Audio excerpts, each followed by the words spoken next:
Does it do anything, or is that it? It's going. Okay, so we're going. Yeah. I think we're going. We are absolutely going. Hello, welcome to the stream. It's Friday night. You guys ditched out early. John Wilburn still seems to still be going. They might be doing both.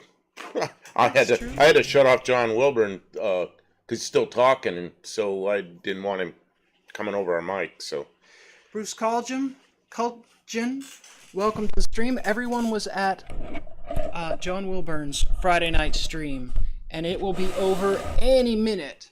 So we're overlapping just a little, but we want to get started on our given time because they only let you schedule on 15-minute intervals, and we couldn't schedule like 5 after, so we did this. You have to pick a time. So you just pick a time, you run with it.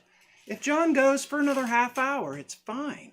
You know, we just won't talk about anything super important, or we won't talk about anything that we have to repeat, but we can talk about whatever you guys want to talk about for the first couple minutes here while there's nobody else around. Olive says, hey, I'm a bit early. Well, I'm glad you made it here. Welcome to the stream, Olive. 38 Racing, Ray. I'll get to catch the start of this evening's live. Hope you're all well and recovering. That's for both of you. How are you doing? Me? Yeah. Oh, I'm doing fine. I guess your neck is still bothering you. My neck is probably permanently messed up. Yeah. It's just I have to learn to not move my head rapidly, and it's been almost 4 weeks, and I thought the soreness would be gone, but it's not. I'm trying to think of a thing that people can relate to, and I think like a pretty hard electrocution doesn't cover it. Most people have not been through that in their life. My whole nervous system is on fire, but not like a burning fire. It's a different kind of fire. But last night I was able, with a muscle relaxer, I was able to sleep for the first time since the procedure. So I feel a little better today, but I still feel really, really... Getting sleep makes a difference. Yeah. Being ill and not being able to sleep is like, obviously, bad. So anyways, but I'm doing okay. We're out here. For the last, hour, I have been organizing and tidying because no one's done anything in the garage since Sunday. And we had plans. You could see I have my table set up over here. I'm going to actually do a little bit of light work here on the bench. So I had to make room. We moved the studio around just a little bit. We pushed the car back as far as it can go because we're not really going to be working on the car. We got to get the motor together. So let me say hello to everybody else before I get too much into... Brawler says, what's up, guys? Welcome to the stream, Brawler. How's that truck going? Dougster Wolverine Garage says, have no fear. The Dougster is here. Welcome to the stream, Dougster. We have less fear now that you have arrived. Thank you for reminding us not to fear. And Dougster's gone back to his stock greeting. He was mixing it up for a couple days. I kind of like his original He brought greeting. us the classic greeting. Thank you, Dougster. The classic greeting, that's right.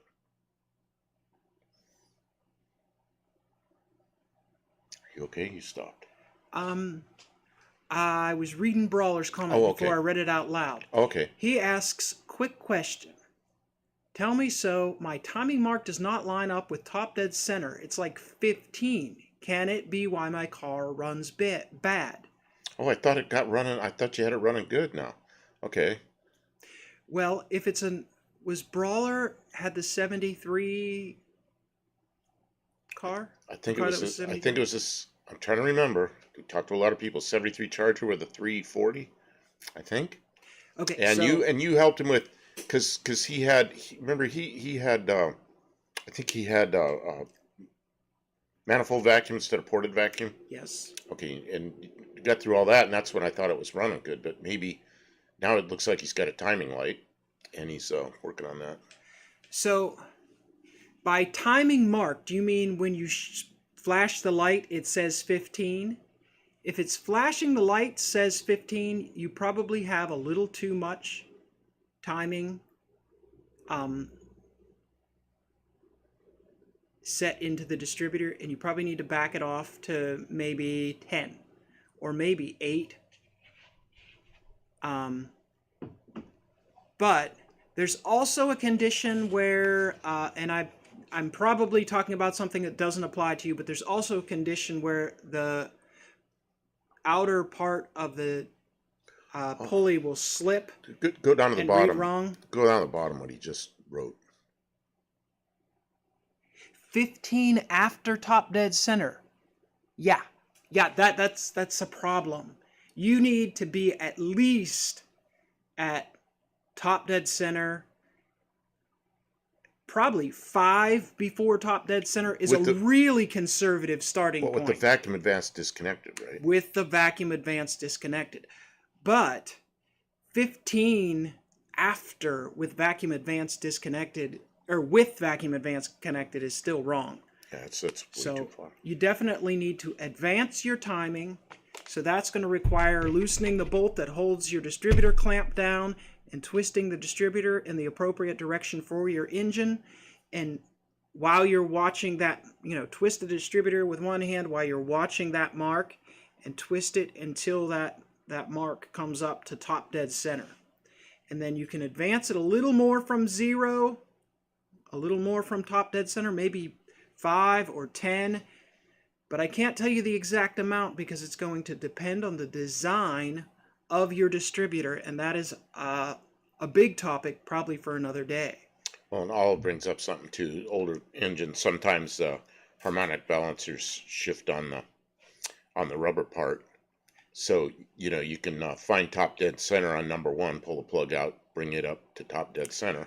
All of that's possible, but so far it sounds like maybe it's just hasn't been set up properly, and they were running manifold vacuum on the distributor. On the vacuum advance.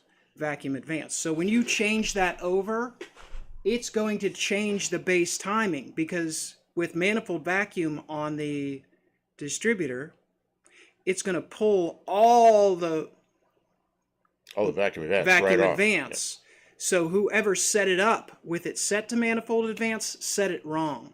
So it almost surely needs advanced, and if that doesn't fix it, then there's other things that could potentially be going wrong. But just advancing your timing with it hooked to ported vacuum could very well make a big improvement, Mr. Brawler. I'm ignoring everyone else, so let me go back up to... Yeah, I'm sorry, we get really carried away with that. Well, sometimes you have to talk about but things. that's a good thing to talk about. Dougster says, where do bad rainbows go when they're punished? They go to Prism. It's a light sentence. Gives them time to reflect. The suspect's name was Roy G. Biv. Dougster with the dad jokes tonight. Brawler, you could take it to a mechanic, but advancing the timing with the help of a timing light on a 340 engine is not super difficult. You should be able to get to the hold down bolt, just one bolt, and then your distributor body should be able to turn. Before you loosen the bolt, make some kind of mark or take a photograph that will help you, so if all else fails, you can put it back to the position it was in. Like if you make it stall and then you can't get it to restart, you can always put it back to where it was. But I understand. Sometimes it gets a little scary.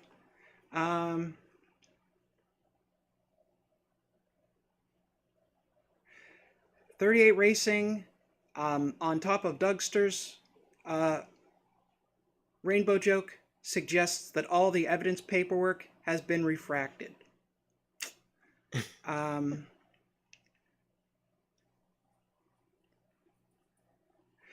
Olive may have misheard. Olive, Brawler is new to this kind of work, and they may not have all the terminology quite right, so sometimes we have to sort of guess where they are with it. But last we spoke to Brawler, they were just learning to use a timing light.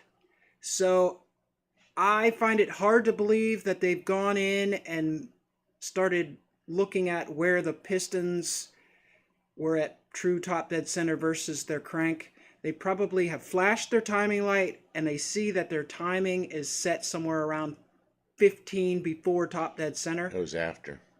He said after top dead center. You're right. He did say after top dead center. But it could be before. They're just learning to get a timing reading for their first time, and they're relaying that information back to us and asking us what we think.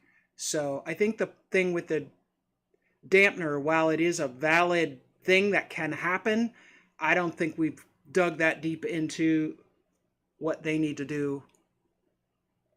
Blue Grit says, with vacuum advance plugged, I rev the engine to when the advance is at full and set it to 32 degrees max. Blue Grit Garage, setting your timing by total advance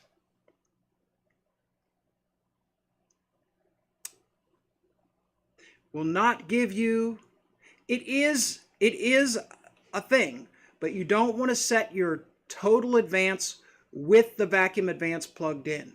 That's why he says he plugged it. With the advance plugged. Yeah, right. With the vacuum advance disconnected, I rev the engine and set it to 32 degrees max. I agree with that because that will tell you what the total advance is, which is what is really important. Not the total advance, the total mechanical plus initial advance. Right. And that is super important because if you don't have enough mechanical advance, you just add some base timing. You add your initial timing setting and your mechanical advance, and you work that up to what you want your total for that is. And then you plug your vacuum advance back in, and it doesn't even matter what it does because that's hard to do. The car has to be, you have to be driving the car under different load conditions to tune your vacuum advance.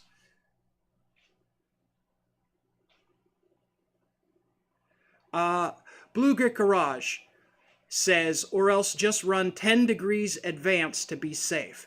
Blue Grit,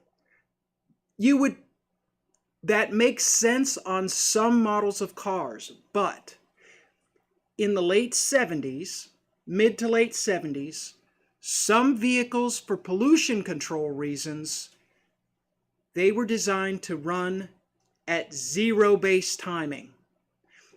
And all the mechanical advance was built into the distributor.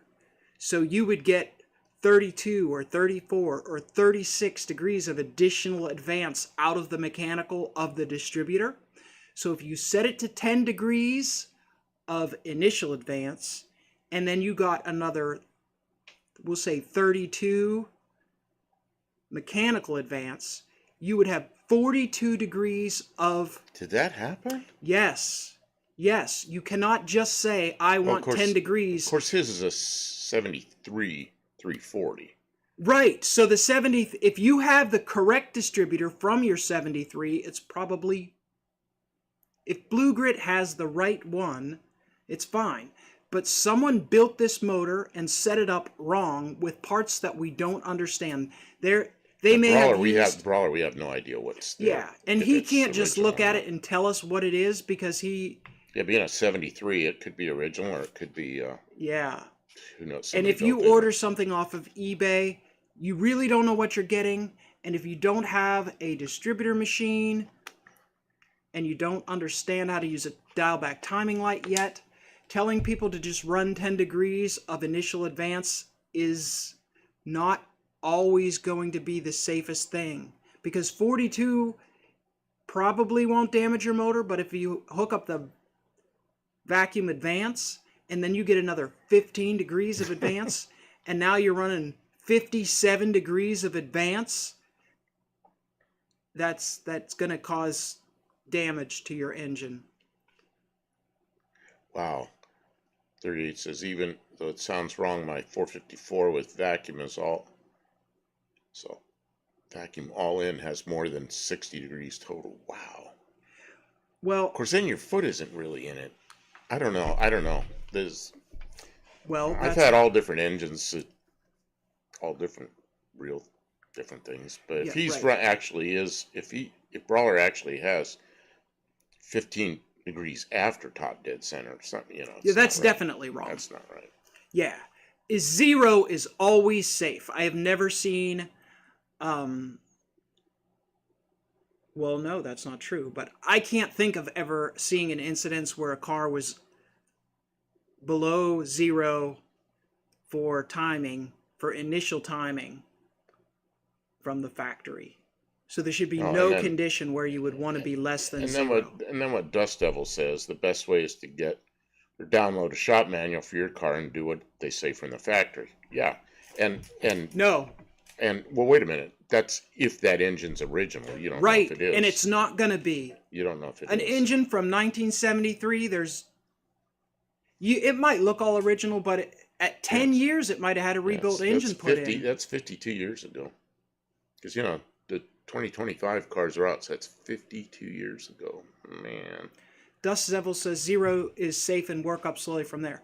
Zero is safe to start, and then you disconnect your vacuum advance, and you use a dial back timing light, and you rev the engine up to find your total mechanical advance.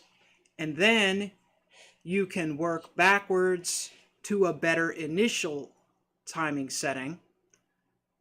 It is a tuning process. You can't just and go. I made a video about that. It was too complicated though.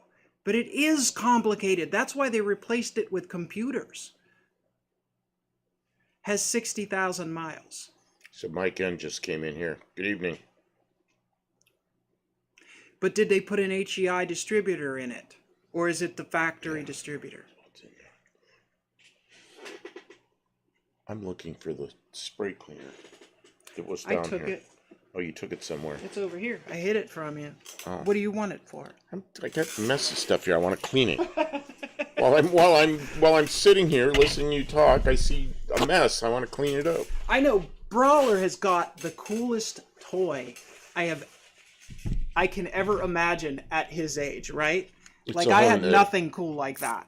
It's all in the Edelbrock. So for him to be as patient as he's being, I give him a lot of credit to be patient because. Where's this go to? But Brawler, you can certainly, almost definitely, I cannot imagine a situation. Anybody, what did you do? Disconnect it? I'm gonna plug it back in. I'm cleaning it, so I don't want to be like typing all crazy shit. If anybody else can think of a situation, correct me. But I cannot think of any situation where you would want less than 0 degrees of timing. And the car should run. It will, if it's supposed to be at 10, it will run better at 10 before. But 0 is a big improvement. Where does one even buy a dwell meter these days? I'm sure you can get one off of eBay or Amazon. Recently, like in the last year, I bought 2 of the things that were, one of them was used, and the other one was new old stock that somebody had, and it's still in the box. And it's probably 50 years old, but it's still in the box, and it was just fine. Open the box. The box is kind of cruddy. Look them to open it up. It looked brand new. So, yeah. And that was an eBay purchase. Mike suggests ditching the points and getting an AC Delco HEI. If you are going to convert to an HEI distributor, I definitely recommend that you do not buy an unbranded aftermarket HEI replacement. It will be bad. The cheap HEIs are very problematic right now. A lot of them have been made to very low standards. The circuitry does not perform properly. We had one. It was on my Valiant. Yeah. That you put on my Valiant. It was a cheap clone of an HEI. Put it on there, and that car didn't run very well. It ran fine, but it just didn't have any power. Didn't run right.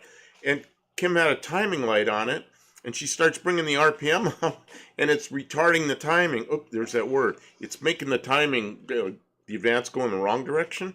So as the RPM came up, the timing got worse and worse and worse instead of advancing it. And we replaced the ignition, that ignition system, with a different one, and then it worked right. So that no-name HEI was creating a problem. So yeah, he says AC Delco, accept no substitutes. Mike, I agree that the Pertronics are potentially sketchy, but I have heard several people who are in the car industry who are not sponsored by AC Delco saying, I have had problems with the cheap ones, but the AC Delco branded ones are better. But is a 73-340, is that points, or does that have electronic ignition? Because around 73 they switched everything over to electronic ignition. What's the one you always use on the orange box? The orange box on, what's the name of that thing? I know you call it an orange box. It's a factory Chrysler electronic ignition. And does that work nice? Yeah, advanced reversal. Because if he has the factory Mopar electronic ignition, it is just as good as an HEI, in my mind. Yeah, Dust Devil says a 73-340 is electronic, and we can confirm that. He says electric. Is it what is it? Electronic, yeah. Is that what he means? Yes. Okay. Okay, so I believe that I can show you with this camera. So I'm going to pick up the camera, because the car is right here, and I'm going to point it at the defining... Okay, this is not going to reach very far. Right, Mike N says... We don't have much reach on this camera. HEI was around 73. That's all right, because you'll be able to see it. I got tangles here. I'm trying to untangle everything. Okay. Once your hand moves... Okay, there. It's not going to reach. You're at the end of the reach. All right, well, where was my box of parts? I'm going to check. Go ahead, fix the camera. I'm sorry. I got to go find You messed the camera all up. Okay, let's see. Let's try to get the camera back to where it was. Here, I got this camera is real right here. persnickety. I got the part from Jenks.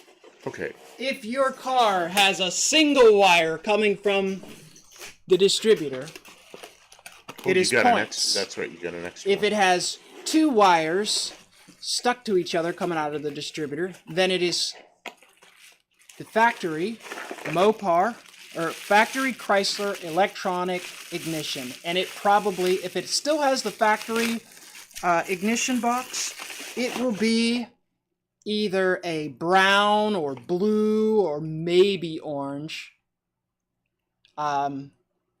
Let's put a magnet box on it. about this size that is on the firewall, mounted on the firewall or mounted on the inner fender well. And this is good. This is the simplest and most reliable, easiest to maintain system that Chrysler made. Not persnickety at all. And these, you can buy a replacement one of these. Brawler says he has that orange. That's one he has. There you go. But I want to say hi to a couple Don't people buy an that came in HEI. here. The people, Tommy Hamlin came in. Hamlin came in from Ireland. Good evening or good morning there. And Two Hacks. Hello, Jeff. Yeah. How you doing? Welcome. But I kind of had to interrupt because. No, please do. But I don't want to. I really don't. This is a live stream, so we like to welcome everybody as they come in, even if it seems a little bit interrupted to what we're doing. Dusto says next to impossible to get any good ignition boxes from any company. No, you know today things seem that way sometimes. Although we've had really good luck with these. We've had really good luck with these.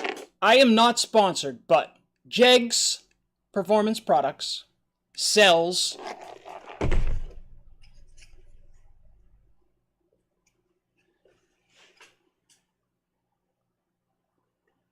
Chrysler replacement boxes. And it even came with I don't have the box, but it was even holographic Chrysler approved. Like it had the seal. And these I trust this more so than I trust something random that is not branded. and it's a few dollars more, but I feel okay with it. I have two of them. I have the one that's on the car, and I have an extra one in case I have a problem, because they're not that terribly expensive. And I want to show you that the kit for this, it comes with, and this is kind of important if you do your own wiring setup, or if you're doing a cleanup, restoration. Maybe you are taking stuff apart to paint it, and when you put it back together, this ignition box does not have a ground wire.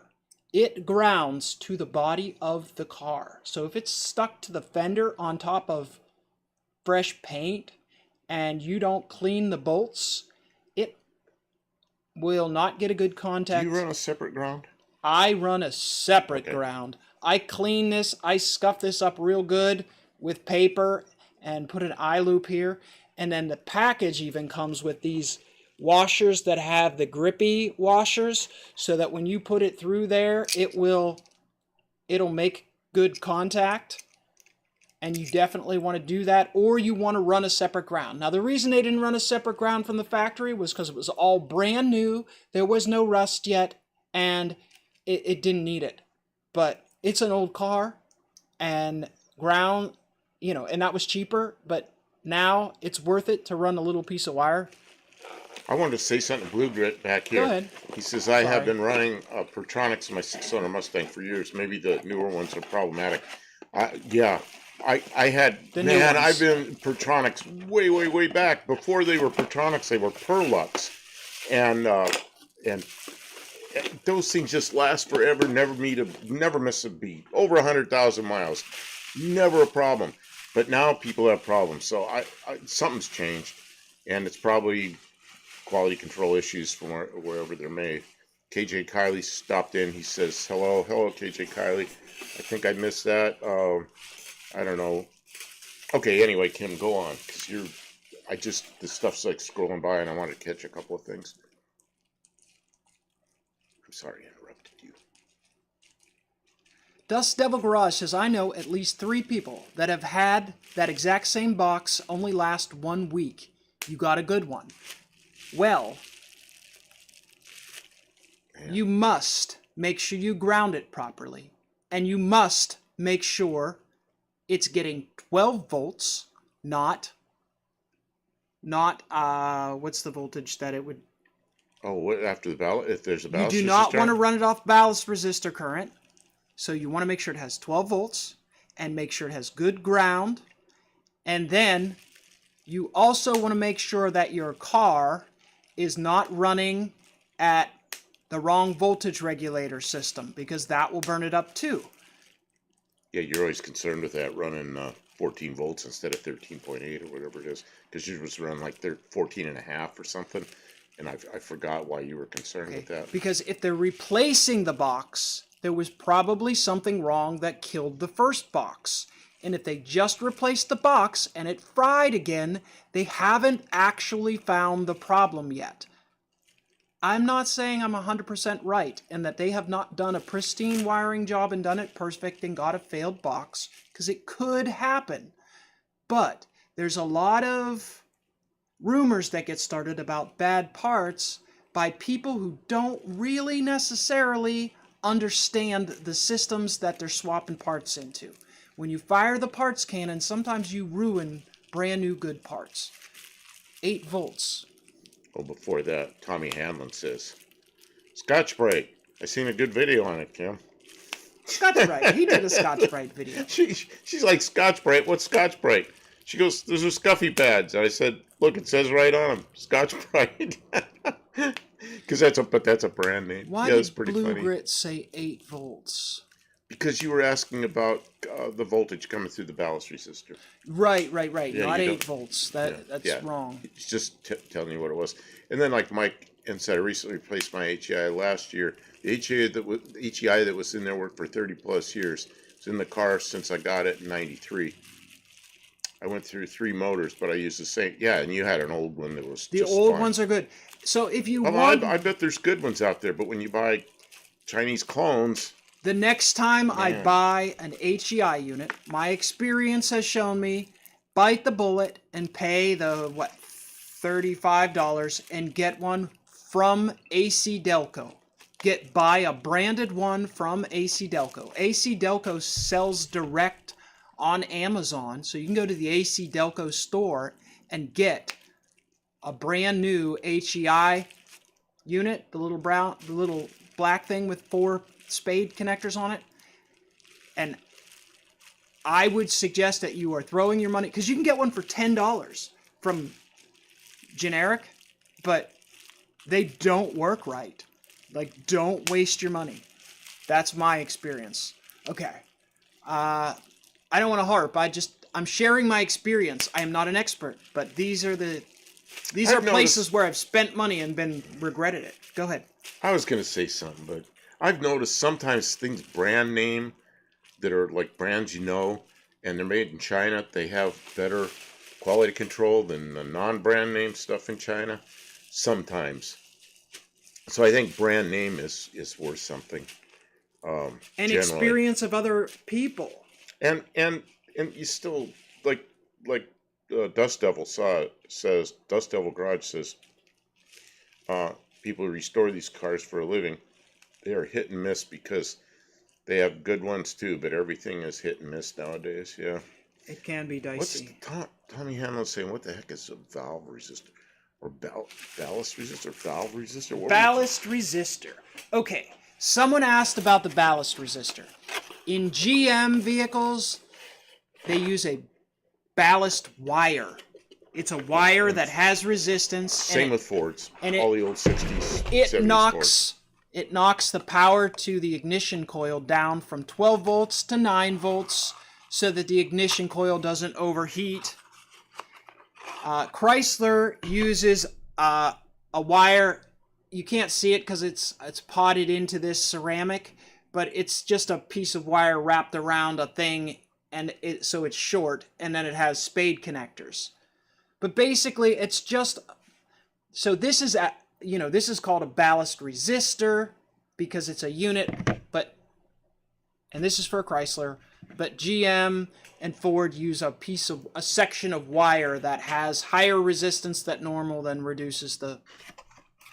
And then there is also, in all of these vehicles, I believe, a circuit that when you are starting the car and you need the hot spark, while the key is in the start position, it gives you full 12 volts to the coil. Yeah, bypasses. It bypasses this. So there's actually 2 wires that go to your coil.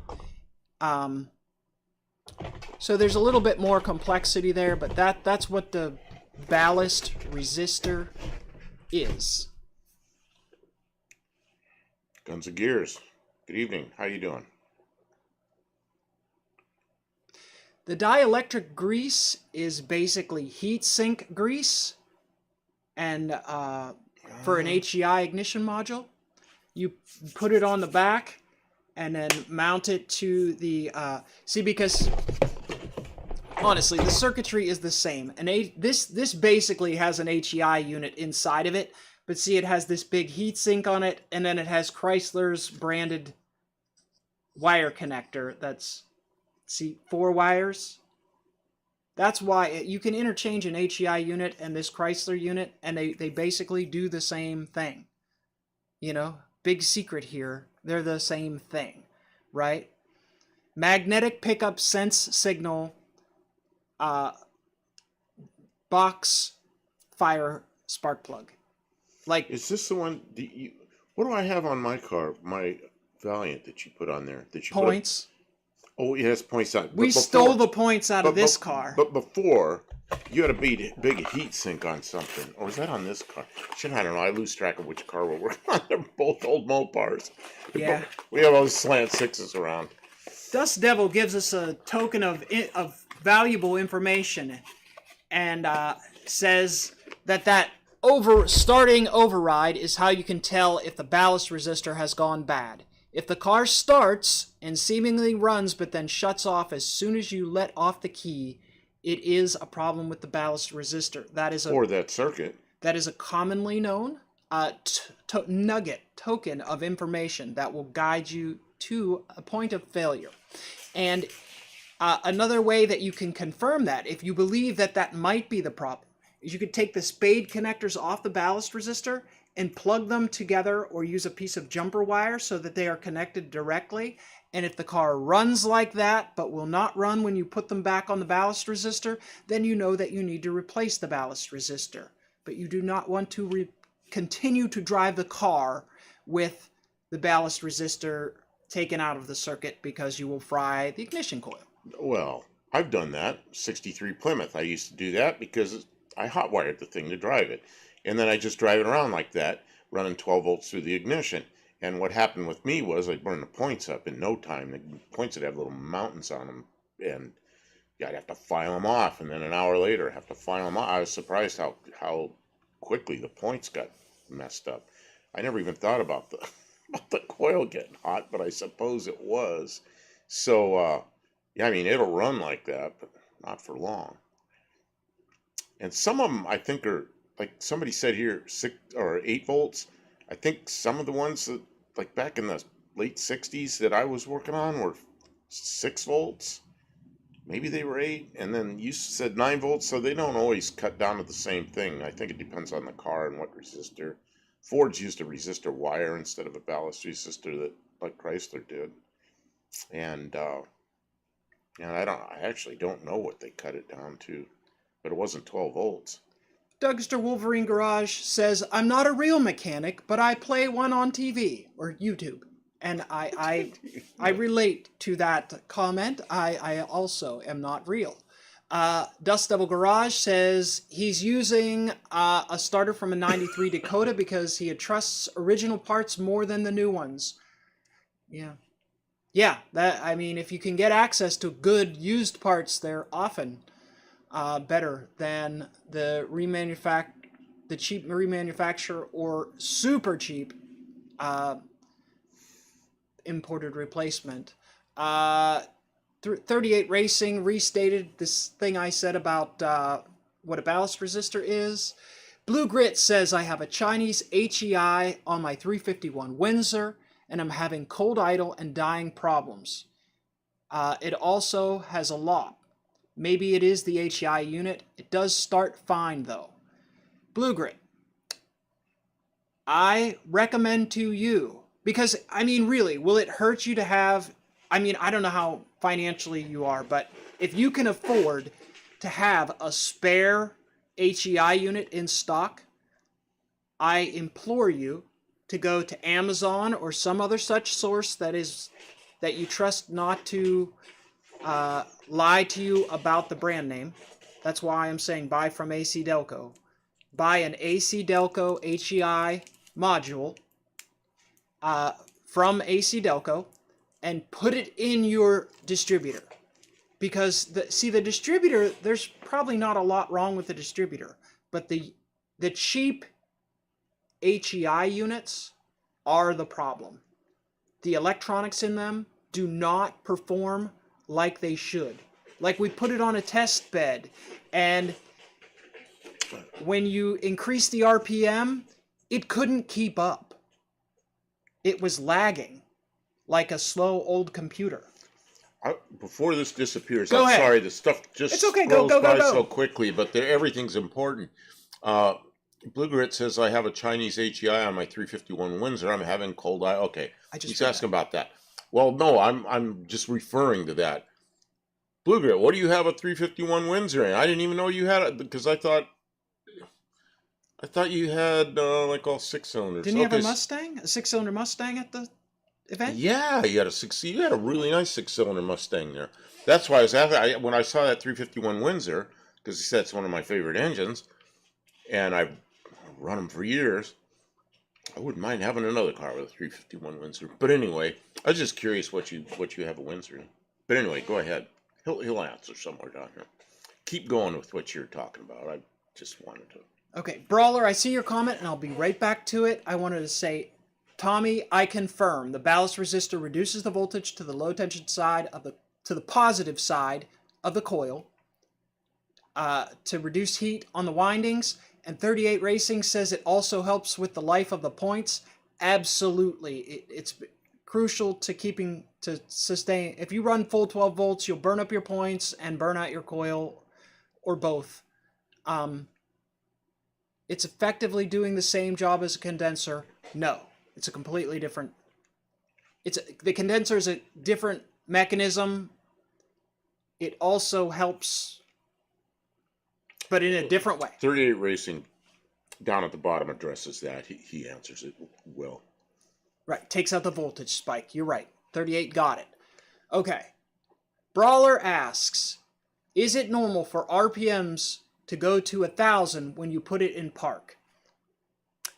It's a vague question, but I think I know what you mean here. What it was when you put the car in park, if the RPM jumps way up, like that's a sign that there's either like a vacuum leak or something wrong with your tune. Now, if your timing is set at 15 degrees before top dead center, then you are going to have your carburetor is way out of tune to make the engine run at all. Like at 15 degrees before top dead center, it's really hard to make it run well. So you're going to be twisting all those knobs on the carburetor thinking that that's going to fix something, and it's going to throw everything out of whack. So once you set it to 0 where it should be, you're going to have to retune the carburetor, and then you're going to notice that the engine runs stronger at idle, and you're going to get less of that RPM drop when you put it into drive. So yes, that jibes with what you're telling us about the way your car is tuned right now. I think you're on the right track of what you need to get to doing to make things better. I don't think you need to replace parts. I think you just need to adjust them into the correct adjustment, and then they'll so far it doesn't sound like there's anything that's bad. It just sounds like it's not adjusted correctly. I don't know why somebody twisted it all around and messed it up so much, but I guess with it being so old, who knows what happened. Who knows who's had their hands on it. Blue Grit says 90 F-150 4x4. I have 7 Mustangs in the garage. A Maverick. The very first video I saw of yours, you got that Maverick, and it was parked up next to the house, I think. And I remember you were talking about that Maverick and putting a different engine in it. And so I remember that. And 2 Escapes. Blue Grit. And a Grand Marquis. Can never have too many cars. Yeah. Blue Grit. It gets me about too many cars. Too much insurance money. Oh, man. The biggest bill I have every month is my stupid insurance. Blue Grit, are any of those Mustangs, like, for sale? Oh, he has old Mustangs. I'm looking for a Fox body. He's looking for something that's not too big of a project. He wants a runner driver. Yeah, I'm looking for. I got a couple of Fox bodies that I've been. He's got a couple. He's eyeing up a couple of them. There's like 3 of them. Actually, there's 4 of them right now, and any one of those 4 would be okay. It looks like not my insurance company, the insurance company, this clown that ran into me, looks like they're finally starting to come through, because the whole thing was just stalled, but it looks like I'm going to get some money pretty soon. And when I do, I'll probably buy a Fox body, something. I mean, that's what I'm looking at. Anything could happen, until it happens. But that's why she's asking how many are any of the Mustangs for sale. If there was like a nice 80 or 79 or 80 or 81 Fox body Mustang coupe, the notchback. Maybe. If you want to sell one, you better get with him soon, because he's hot on the trail of a couple of possibilities. So you got to entice him. Fox body stuff. Yeah, there's several different body styles. Yeah. Danny Boyd is resisting ballast. I understood what he said. It was a joke. 4 calling birds, 3 French hens, 2 turtle doves, and a maverick in a pear tree. All right. Oh, someday I'll do the memory test. Okay. Dust Devil Garage says most carb issues are actually timing issues. Timing always has to be right first. Absolutely. Dust Devil, you cannot set the carburetor properly. Well, if you move timing, you're always going to have to readjust your carburetor, and you have to have the timing right. The timing is not, there's very little range of adjustment for timing. You really have to have it where it's supposed to be, or else it's not going to be as good as it could possibly be. Dust Yep. Devil loves Mavericks. Mike says resistance is futile. Oh, you guys are coming in with the resistance jokes. Love it. Love it. Dust Devil, how's your neck, Buff? It's got problems. Something got messed up. It's all clickety clickety clickety, like cracking neck kind of noises that never were there before. They told me I was going to be sore, and I was. The next day I was pretty darn sore, and I thought it would just wear off like sore muscles, but it didn't just wear off. It's kind of still bothering me. So why are you moving that back?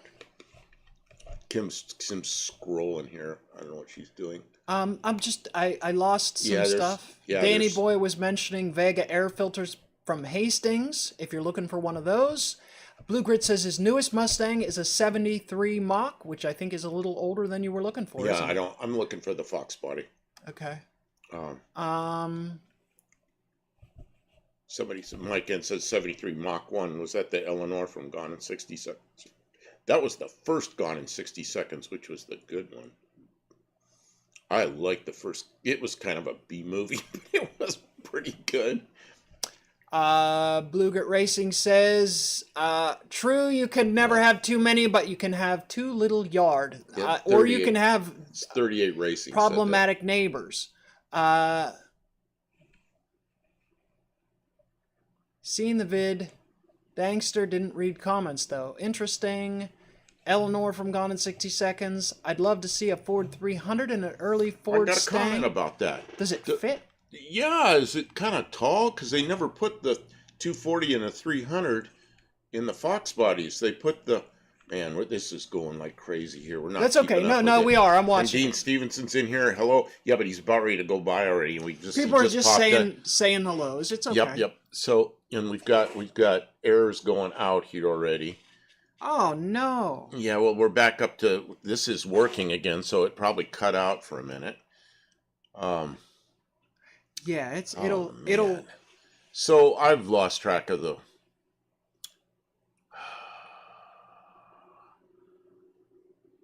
Buffering, and I've got, we had something happen here. And my live dot is still red. Geez, yeah, I hope the buffering quit because we've got good connection again, but I saw that pop up. It came back. It came back. I've lost track of where we were because it's just scrolling by so fast. Just say no to Nicolas Cage? Man. Oh, I know what I was saying. They put the other inline sixes in the Fox bodies, like the 200s and 250, that style, but I've never seen a 240 or a 300 in a Fox body. Is it? I don't know what the external dimensions of that engine are. It was a 71 Mustang that was Eleanor. Yeah, there was weren't there I'm sure there were several different cars. But wasn't there like a 73 bumper or something on it? Something strange about that car. That's what he said earlier. Oh, he did? Okay. It, yeah. I missed it. There was something strange about that car. They made it into a 73 so it looked like a new car because the movie took a while to put together. I see.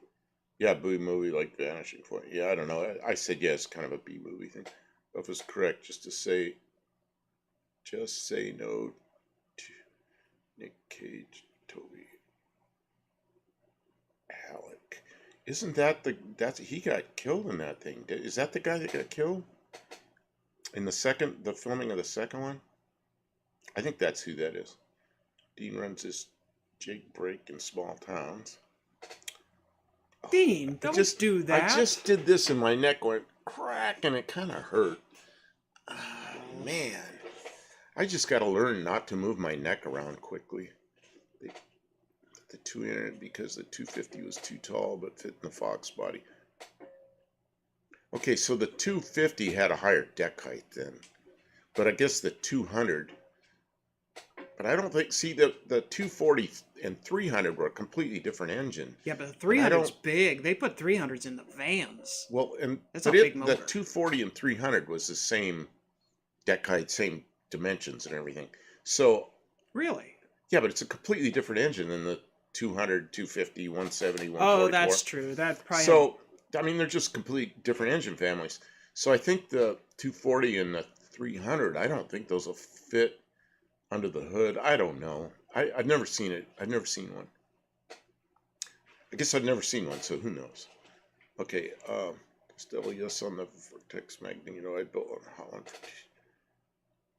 Magnetos are not for everyone because most are non-believers in them. Mallory, man, I can't keep up with this. I'm sorry. Yeah, the Magnetos, you know, Magnetos they're okay. They're used on, and there's people coming in. I'm missing everybody. It's just like scrolling. Ronnie Shackelstein's in here. Hello, how you doing? Welcome to the stream. Everything is good now, he says. So we didn't drop any frames. So on their side it might have buffered, but we didn't lose any. I saw it buffer. I saw it buffer here for a second. The I don't know. Lost my whole train of thought. Yeah, 240 and 300 is a full size car and truck engine. Yeah. See, I used to work on 240s and 300s like 50 years ago, and all those were in big full size cars like Galaxies, and but most of them were in pickup trucks.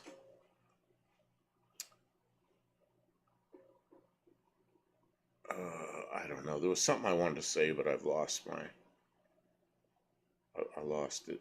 I'm sorry, Dean people. Stevenson has called out the name Peter Walker, which I think he was the guy from the Fast and the Furious who passed away, isn't he? I don't know. There was somebody that was the guy that was the producer and director, the whole, probably writer, everything of the Gone in 60 Seconds cars. Got killed during the second, when they were filming the second one. I think it was his wife that came through and completed the movie and made it happen. PNR says I need to see a chiropractor. Yeah, popping sore neck means that. Yeah, I think I had some kind of damage done in a bad crash, and I need to go get some imagery and I have appointments to do this stuff, but they have imagery from almost 4 weeks ago. We need to see what's changed since then, because I have some arthritis in my neck, and I think some of it got broken up or something. But I don't want a chiropractor start cracking on me before we know what's going on. I told him to go to physical therapy, and they would look at his imaging and suggest There's a process to this. I have to go to a doctor, get recommended to a physical therapist. You know that none of this is like just go do it. I wish it was. If it was, I'd just go do it. You know how it is. A 240 Bug 6. I'm sorry, Kim. No, you're good. You get upset and leave? No, I'm not upset. A 240 Bug 6 is smaller than a 250 small 6. I need you to aim that down, probably. Capacity. Oh, you're going to go do something. No, I'm coming here. Huh? I'm coming here to do it. Oh, yeah, but I mean, you're going to start working rather than sitting here. I'm going to sit right there and work so I can do it with you. Because of sweat capacity. So if you skip a few, no big deal, Buff. You know, I like to be really engaged with what's going on in the chat. And I start talking about something, and then I see who I'm talking to disappears up above. And I got a huge screen here. So and then I start to lose my train of thought, and I'm sorry. Physical size. He just doesn't want to leave anybody out or make anybody feel like they're not equal. Well, here's one of the reasons I want a Fox body, because I'll run it the way it is. I want to find one that's pretty decent car and I can drive it. But then at some point, I'll probably put a Windsor in it or something, 302 or 351 or something like that, or a Cleaver, or who knows. I probably can't afford a Cleaver. Probably but not. Yeah. But if you save up, we can get one. But anyway, it's I'm just looking for the right car, and when I find it, I'll get it. You're putting wood in the. She's That's just putting. a prop so it doesn't fall down. Yeah, you're putting it in wood. I see what you're doing, but nobody can see what you're doing. Well, that's why I asked if you can aim the camera down just a little bit. We Need don't to need do to see the the ceiling. stream upside down on inversion table. Okay, she's gonna move the camera, so you may not be able to see me too We well. have one of those inversion tables. Oh, geez, I forgot we do have an inversion table, but it's not ours really. It belongs to my X1. yeah HB Halicki. That sounds something like that. Okay. I should remember his name, but I don't. Veterans Affairs guys, hands off the veterans unless by order of an approval veteran doctor. Oh man. I'm gonna run over to the van and get my. You know what? I forgot to bring the radios. We don't need the radios. Just be careful out there, run around. There's I'm not so gonna many. run. I've got a There's light. so many traps out there. It's so easy to trip in this yard. It's okay.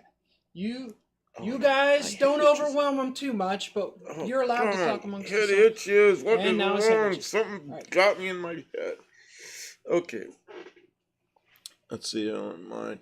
Alec from Gone in 60 Seconds died on the second movie in a freak accident with a cable hitting him. Yeah, it was. He hit a pole or something, and yeah, he died as a in the filming of the second one. I think his wife was the one that actually got that movie done. Danny Boyd had an 81 Capri with a 200 in a 4-speed. Wow, yeah. You know, the other thing I wouldn't mind is a Fox body with the little 2300 Pinto, as long as it runs okay, because then it's an easy bolt in for a V8 because it uses the same cross member. But I want something that runs and I can just get it, start it, and run, and be reliable right now. You know, I just needed, man, I'd like to find an old 70 or 80,000 mile Fox body that somebody hasn't driven much, you know. And they're around. I just got to find it. Can't catch all the chats. This is you and Kim's stream. We got your base. Well, what's really good is there's enough people in here and they're all chatting to each other, but then I can't get every one of them. Cryax is over 40 will screw you up the back spine. Man, you know, when I was going to say when I got out of that car, I didn't get out of that car. Kim and some woman that stopped got me out of the car because I couldn't get out because the door wouldn't open and the window was on the Mazda's pretty low, so I couldn't squeeze out this way. I had to twist around, put my feet on the console, and come out head first. But then I was going to dive into all this rubble and wreck and trash and broken glass and everything. So they grabbed me like under the armpits, and as I came out, I just swung my legs down like landing gear. So I'm standing there. I just feel fine. I feel like nothing happened. I'm just in good shape. And then by the time I got to the hospital, they talked me into riding the ambulance to the hospital. By the time I got there, my neck is like click, click, click, click, all this cracky stuff, and I'm noticing that. And then they did a CT scan, and they said that you have no broken bones, but the doctor says you're going to be really sore. And there was a second doctor there, and she says, you know, something about you've got some arthritis problems there. And he acted like he didn't know. I said, arthritis? No, I didn't know I had arthritis. She goes, yeah, but she goes, you're 70. She goes, most people have arthritis. It's much worse than this. Yours isn't that bad. I said, okay. Something's going on there. And we're almost 4 weeks into it, and it's not better. So, you know, arthritis? I hardly knew her. We're gonna chase it down. The problem I have right now is there's things I used to do, like turn around and look like this way or this way real quick. If I do that, it doesn't feel good. It hurts. So it's like something is different. So I want to find out what that is and see if we can get it better. Yeah, Kim's got the head here. She's got a piece of wood stuffed in it right here, and that keeps the head from rolling. And then looks like she's doing something with the valve. So I guess we'll see what's going on. Danny Boyd's Doppler Ganger. Dean Stevens and Etta, 81 Mustang with 200 and French C3 automatic. It's getting I'd like cold to see a outside. 300 in one. Extra 100 cubes. See, but if I got a 300, why not just put a 302? Yeah, small, what do they call it? Windsor engine, basically. Yeah, and Put it a would fit. 302 in it that bolts in, Yeah, yeah, and yeah. and there's everything available. I don't know. It'd be interesting, I guess. But if I had something with a 300 in it, I'd probably want to pick up. I don't know. Or a big Galaxy with a 300. That'd be. My father bought a new 1970 Ford Galaxy, and he got a 302 in it. But then there was somebody I worked on their car, and they built some kind of a Baja racer off-road vehicle, and it had a 300 cubic inch six in it, and it with a Clifford four barrel and everything, it was a pretty cool car, and it would outrun my father's car pretty easily, and it was a 300 versus a 302, but my father's was a stock 302 two barrel car.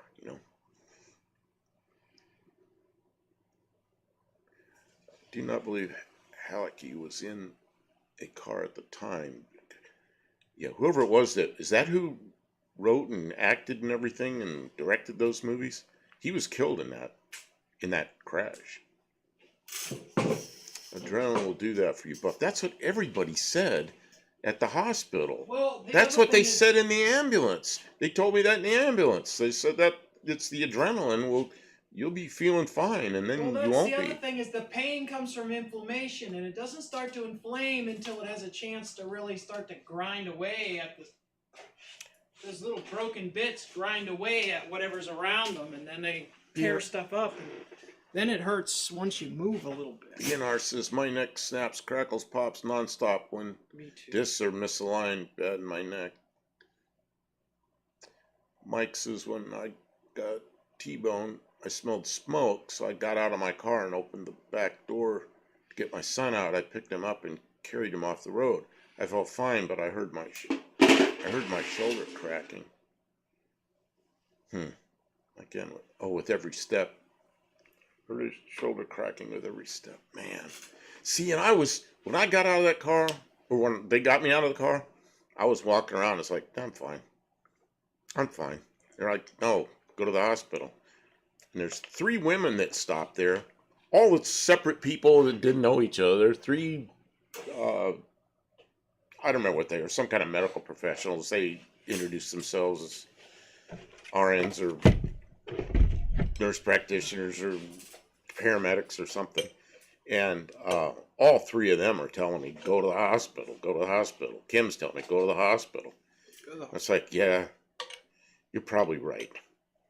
So I did, and I'm glad I did. It didn't hurt anything. HB had a water tower fall on him during filming of the movie, killing him. That's what I thought. He just married his longtime girlfriend. Sad. Yeah, and I think it was his wife that was finished. It could have been a water tower. I was thinking it was a pole or something, but I know he was killed in the filming of the movie. But I think it was his wife that kept it going and made the second one happen. If you let the bat go injured, misaligned, one day you're standing, go pee, but you can't because it hurts to pee. Yeah, that's why I'm going. I've got an appointment. It's a process. You can't just. I've learned and I hate it. The way our medical system is, you can't just bypass stuff and go do what you want to do. No. You got to go to one person who tells you to go to somebody else. Paid. Everybody's got to get paid, but I guess you got to take the recommendations and do what you have to do, and I'm in that process. There's a lot of stuff I can't talk about yet, just because there's insurance involved. Can you unscrew that? Do which kind of screw? Unscrew that. There's different insurance and people and doctors and all this nonsense.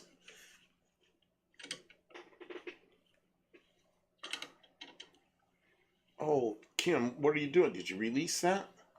Okay, well, I thought I was going to tell you to do something, but I missed. What? Because, well, we did a video on this, and I read the comments. Who was it? Dougster, maybe? Said, don't undo those with your fingers. Stick a magnet in there, because the thing... Ah, okay, you are using a tool to do it. Okay, it's loose. Thank you. Okay, because you can, Die. yeah, if that thing, well, you won't die. It'll just, if that thing ever comes loose, mess your fingers all up. Doug, that one thing I would love to do before I die, Doug, where is this, Dougster? First demo derby, I was sore for 4 days. I don't ever want to do a demo derby. I think I'm beyond the point in life where I want to attempt that. I don't know what it is about demo derbies. To me, I guess, I hate to destroy stuff. I don't know. It sounds like it would be cool, but not anymore. I have been in 6 rear enders. This is Tim's. Oh, Tim. Good evening. How you doing? I've been in 6 rear enders when I lived in California. 4 of them really caused me pain. Still have pain, and I have to see my chiropractor almost once a week. It's been 40 years. I have been in 6 rear enders. 6 rear enders. There's a story behind every one of them. I was sitting still. Red lights. I think every one of them was at a red light. Sometimes with a lot of cars in front of me. One time, there's a big pack of cars, 4 lanes wide, and I'm like second lane over from the right, and there's probably 4 or 5 cars stopped in front of me. So what? There's 20 cars stopped at a red light. Some girl, wham, into the back end of me. My sunroof flies open. And she goes, oh, I didn't see you. It's like, you didn't see me. What about the other 40 cars that are parked here, you know? Didn't see. I mean, those are the enders I've been in, that kind of stuff. One-eyed cat, I have, oh, good evening, One-eyed cat's here. I have an inversion table, works great for me. We have an inversion table here. It's not mine. It belongs to my former wife, and I think she really wants me to take it to her, which is, she lives some distance from here now. They're only worth like $50 on Facebook Marketplace. So, I don't know, I've never used it. I have used an inversion table, but for the way that my neck is messed up, it hurts because the weight of my shoulders pushes on my head, and it doesn't help. I tried it though. I'm not going to do anything like that unless some doctor tells me to do it, because I don't know enough about what's going on in there. Yeah. You know, my neck is... Yeah, yours is an injury. It's an injury, but I wish it were more mechanical, like an airplane or a car. I'd have it figured out, but it's a little different. You know it's organic, so I gotta kind of trust some other people. You know what might be worthwhile if you'll let me do it? What's that? Is if we had some kind of electric thing that we could go and tighten this down, like a. Oh, I thought you were talking about my neck. Put some kind of electric thing on me. Yeah. Okay, hang on. I gotta catch up with this. Insurance companies are not your friends. Yeah, no kidding. I've been through a couple of insurance company issues. Dexter, I have 1 beer before a demo. I learned that the tightening of the muscles is where the pain came from. Man, I don't remember. All I remember was all the crashing and stuff, and I'm thinking, man, this is a bad crash. And I was watching all this gravel and stuff hitting the windows, and I really didn't understand what was going on until I got stopped and figured out the car was between sets of cables, and I was going backwards between 2 sets of cables that were supposed to be together, so I'm hitting all these steel posts. I had no idea what was going on. Okay. I thought I was going sideways, and I was going backwards. Let's see. This is a really quick noise. I'll be done really fast. Kim's gonna make a bunch of noise.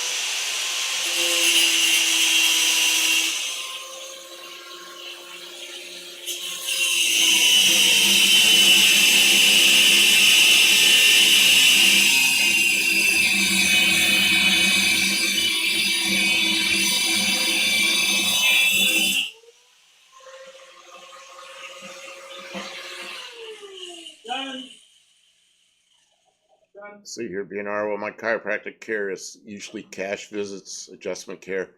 Some take medical insurance plans. My chiropractor charges $55 a visit. Yeah, I wish the doctor was like that. All right, guys. guys. My, This needs to not be an old man stream. We gotta my, talk about cars. oh, geez, Kim. My car number was 357. Did you really have that dot on there? It was .357 was the car number, or just 357? 38 Racing. Doug said I ran a 5.7 diesel for a year. Wow. Mrs. One-Eyed Cat says I'm about to get on that inversion table. Tim's, I think I put my chiropractor son through college. Yeah. There you go. Dougster says 5.7 diesel is good for better parts to build better Olds gas 350s on the cheap. I always wondered if the 5.7 diesel Olds was something you could build a really hefty gas engine out of. I just thought about that, but I never knew about it. Tim says we need to get Buff a speed reading course. This is his speed reading course. You know, it's a big screen here, because I'm reading it, pop, pop, pop, and then I got to try to follow it up, and I lose where I'm reading, and then I find it again, and then it goes pop, pop, pop, a couple more, and then it disappears. I'm like, oh no, it went away. Visit mine every week for $95 a month. KJ Kylie, I'd like to do a demo derby W, probably with something. Like skip a few chats, Buff. Be therapeutic. You know, then I feel like when I miss somebody, then it's like, well, what the heck? I just didn't pay attention to them, you know. I have people. There's one I go in, one live I go in, and they just never read mine. It's like, okay, I guess. He feels very pissed. And sometimes it's like, man, they used to pay attention to me. But I'm not going to say who that is. My insurance knocked down my chiropractor bill from 45 to 23. Huh. My cat, never been to a chiropractor. I've never been to a chiropractor either. My father was a big believer in chiropractors and went. My former wife she went to a chiropractor that was Amish person in Ohio. And of course they can't charge because they don't have a license, but you can tip them. And she always felt better afterwards, and she tipped the guy. And she wanted me to be adjusted by him, and I was like, I feel fine. Let's see here. Both the 4.3 liter Olds V6 diesel base and the two 4.3 and 5.7 liter diesels ultrasound at 180 thou at the ultrasound at 180 thou at bore to the water in each cylinder. The problems with its three versions. Dean Stevenson. Man, you're talking about, I didn't even know you could do that. Like that. It stretches the spine back out, but you can overdo it. Yeah, I don't want to do anything till I know what's going on. I don't know what's going on. If my neck was like an airframe or something, I'd know what's going on, but it's organic, and it's like, I don't know what I'm doing. Even the doctors don't know what you're doing if they're doing the same Yeah, thing. doctors practice. Something gonna practice on me. With cylinder head bolt clamping and water and Vital seals. I mean, mechanics practice too, but that doesn't sound official enough. Brawler says, hey, also about my car, you can hear exhaust backfire. Just wanted to give you another symptom. Kim, can you come over here and this is really going quickly. Is that Brawler? Yeah, Brawler. I want you to answer that, but it's going to disappear real quick. He's gotta set the timing to 0. Okay. And everything's just, I can't keep up with it. It just all went. Advance your timing up to 0. The Mondello. Then tune the carburetor so it will run at 0. And then we'll work from there. The Mondello 430 Pro stock block was diesel based. Oh, okay. So that does work. 5.7 diesel is just an old 350 turn diesel, much like VW. See, yeah, but I think that block was was a beefier block. I don't think it was the same as the gas. Only 4 head bolts per cylinder and 18-to-1 compression. What could go wrong? Okay, I get it. JB's here. Howdy, how you doing? Amish people who are tipped over cannot get back up without mechanical assistance. No, not tipped like that. You know, Amish women never were said, okay, I'm not going to go there. They need 2 men and Buff. If you don't answer every comment, I don't think anyone will be offended, buddy. Tommy. JV, welcome in the name of the SA. Kim, what are you doing? I'm welding. Well, I was going to ask you to do me a favor first. Sure. Can you turn that off and come over here? Dirt Road Landing. Hi, Buff. Hi, Kimmy. How you doing? I'm going to ask Kim to come over here and take over for a few minutes. Oh, okay. I can do that. I need to take a break. All I'm right. sorry. I'm freezing. I don't know why I'm so cold. It is I don't know. You can move that a little it's closer. actually warming up in here, but I'm cold. It's not really warming up. It's good. Wait till you go outside. It's freezing out there. Yeah, I can imagine. It's getting cooler. Brawler says, I can't wait to get my paycheck the week to get it running good. You don't need a paycheck. You just need to advance the timing. Doesn't require much of a paycheck. Dirt Road Landing. Hi, Buff. Hi, Kimmy. Hello, Dirt Road Landing. I didn't see you come in because I'm working on stuff. I'm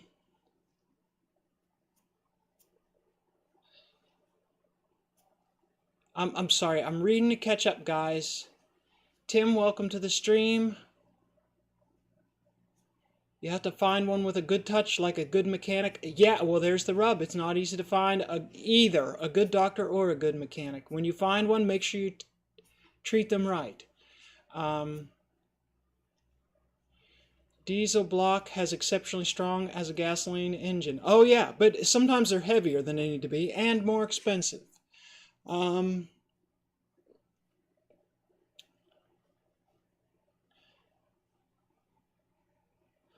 Oh, the later 5.7 diesels were roller cams. Well, everything has gone to roller cams now, haven't they? A whole lot of stuff has gone to roller cam. Sayre Canadian Diesel. Who looked you alive? Welcome to the stream. Stick with a good, yes, good chiropractor. These temperatures ambushed me too. Olive, we knew they were coming. That's why I was working so hard to get off the floor on my dart project. I finished welding the frame. Did everyone who's here watch the frame welding? We did a premiere of the video showing us welding up the frame. So now we have hopefully a minimal amount of crawling around on the floor to get the engine back in, but as you can see, the engine is not assembled yet. But yeah, we knew that the colder weather, and we're actually get a little warm up this week. It'll be in the 70s during the day, and that's very, very mild. And it's not so humid either, which feels nice. Let's see. Quick visit, busy weekend here. Hi everyone. Welcome to stream, Tabo. Thanks for stopping in. We understand not everybody can do stuff all the time. Dirt Road Landing. Question. Why to advance the timing? I know some chainsaws that are ported have their timing advanced, but why? Okay, so I'm telling that person, I'm telling Brawler to advance the timing because we've already talked, and their timing is 15 degrees after top dead center. So the person who worked on the car previously had the timing set incorrectly. But in general, the reason you want your timing advanced is because you want the spark plug to fire while the piston's coming up. Not like before it comes up, but before it's all the way to the top. So that the flame can start to burn the fuel as it passes and as pressure increases, and now it's pushing down. If you fire too late, right, say it's all the way up, and maybe it's even just a little bit after, and it's starting to go down, and then it fires, what's going to happen is the piston's going to move faster than the fuel can burn. And so you're going to waste a lot of the explosion. So there's a perfect sort of number there where it's not too soon, but not too late, and you get the maximum horsepowers out of it. And it's a burn, not an explosion. The maximum amount of power out of the burn, and there's a lot of factors that play into what those numbers look like. But 15 after top dead center of piston travel is way too late on any production, on any engine that we have worked on recently. 0 is a whole lot better place to start your tuning. And then there's some other numbers that we're looking for, but that's down the road. We know 15 is wrong, so don't even try and tune it at 15. Brother Bear, did Bear Rose stop in?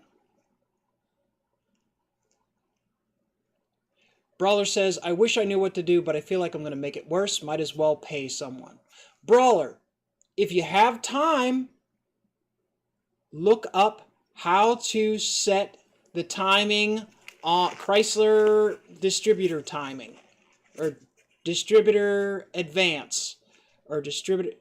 Do some Chris Birdsong has some good videos about setting it up, or setting your timing. And if you still don't feel comfortable with it, yeah, you can pay somebody, but you could do some of that research, do a little extra study, and if nothing else, it'll pass the time till your paycheck shows up. You want your chair back? I guess I'm trying to keep up with all this. And I see Barrows is here. Oh, that's my foot. Okay, my foot's no longer a wheel chalk. You can move.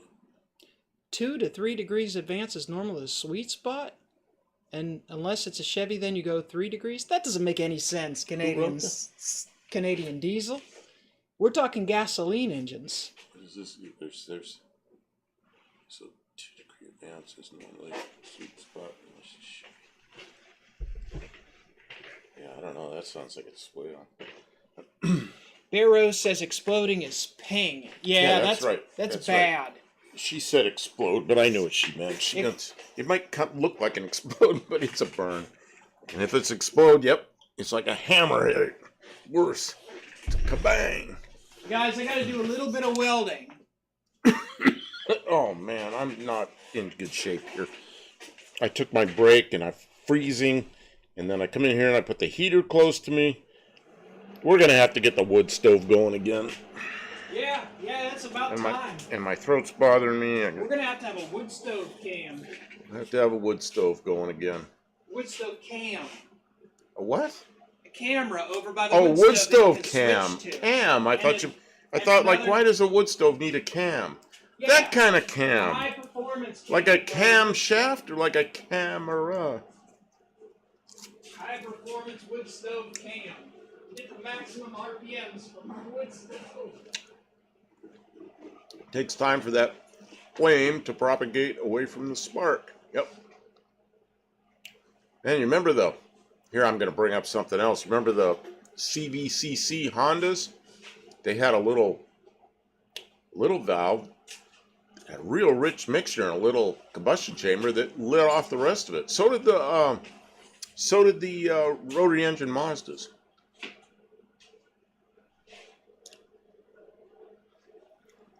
5.7 diesel was terrible. The 6.2 was better, but not great. 6.5 was a pile. Had Turbsky.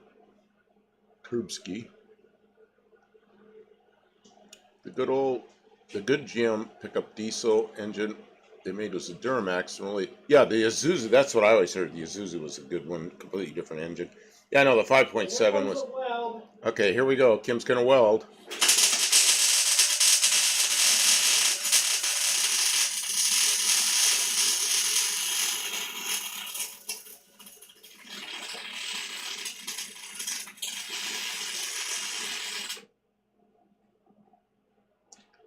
I don't know what she's welding, but she's welding.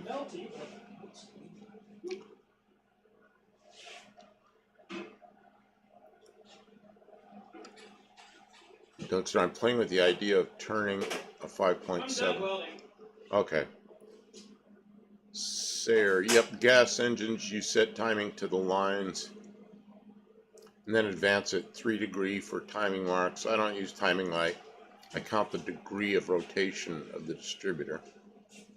Ooh. I think a wood stove camera would be fantastic. Yeah, just sit there and watch the fire. Barrel Brawler 19. A lot of cars and trucks after 1973 set their timing around 6 to 8 degrees, retarded off timing chain. Good way to check if you have retarded engine is to look at the crank key, top dead center.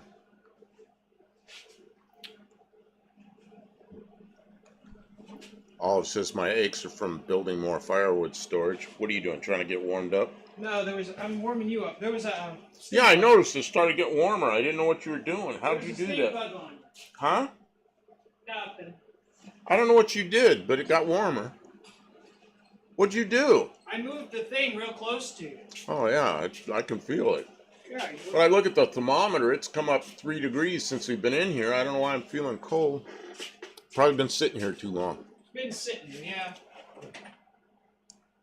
And I drank a bunch of liquid, you know, which didn't help me. Drinking liquid. Dougster says, Ray, how many boats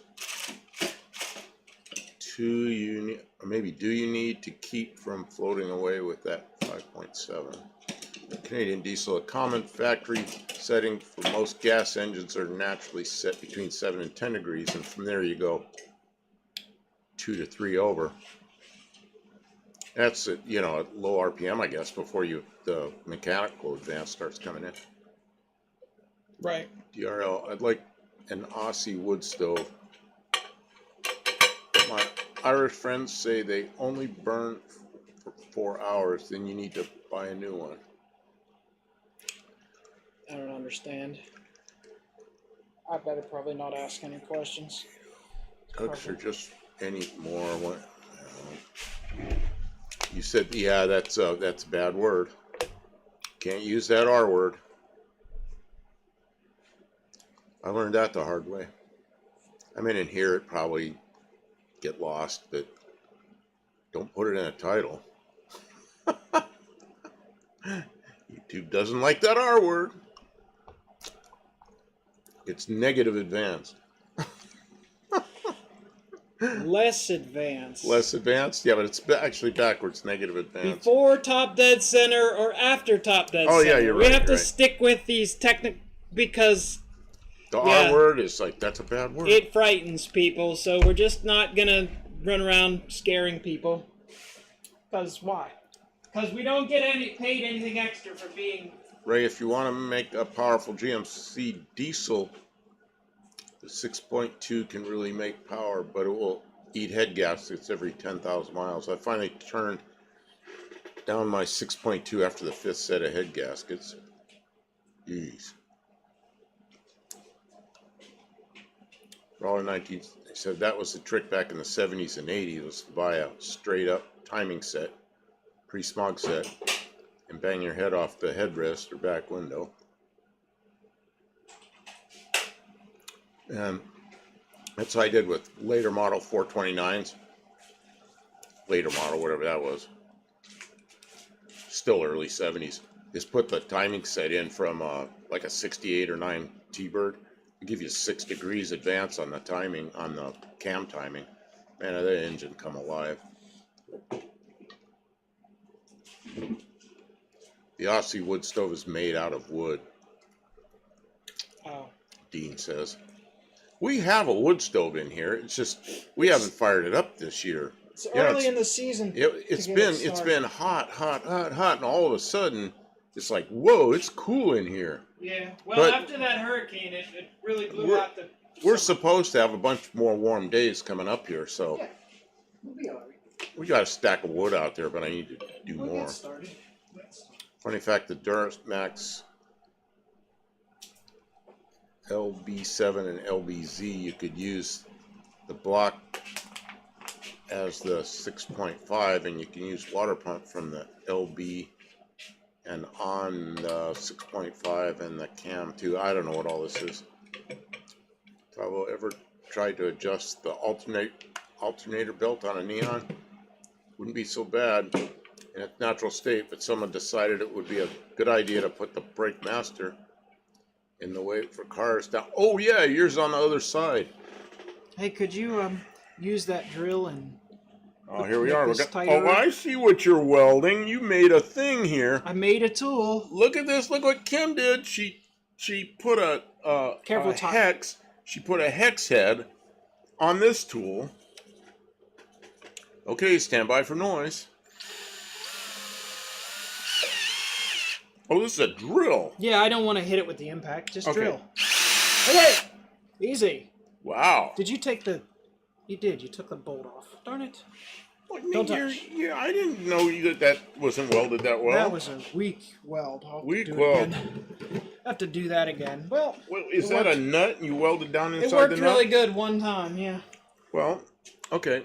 So this is what I'd do, Kim. What would you do? I'd go over there and grind a little bit of a hex on this.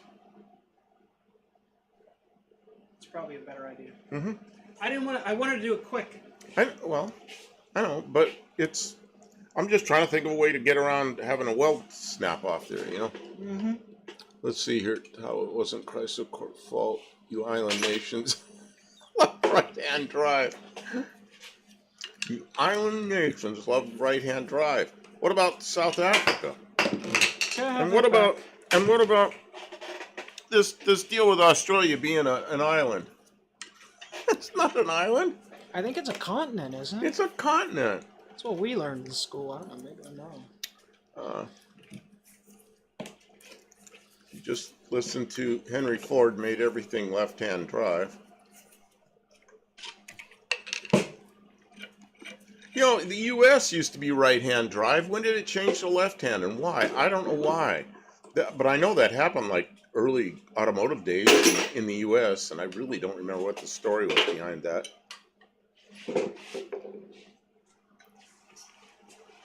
Sure, I dabbled in GM diesel, VW, Mercedes diesels, but my love is Cummins.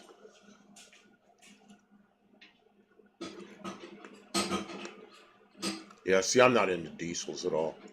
And not that I have anything against them, I've never done it. Never done anything with diesels. I have a 6.5 supercharged AMC Hummer engine pushing 450 horsepower and 900 foot-pounds in my top kick. Top kick's a big truck, isn't it? These two boats are right-hand drive. We need to change the boats. I never understood that. You know, it's really well. In an airplane, in every country, I think, maybe some of the old communist spot countries are different. The captain, the pilot sits on the left side. In a helicopter, they sit on the right side. That's crazy stuff too. Weather changing real quick here in Colorado. It's 45 degrees and raining, snowing up in the mountains. Yeah, it's, you know, I feel like it happened real fast, but you know, it is the middle of October, you know. I'll just get a longer rod to turn by the hole with.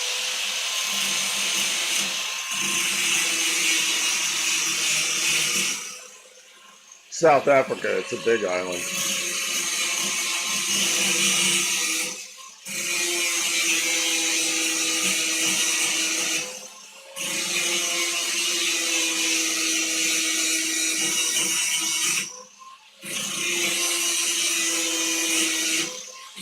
B&R says, weld a large nut on. Yeah, I don't know what she's going to do. Any way that we can turn it with this will be fine.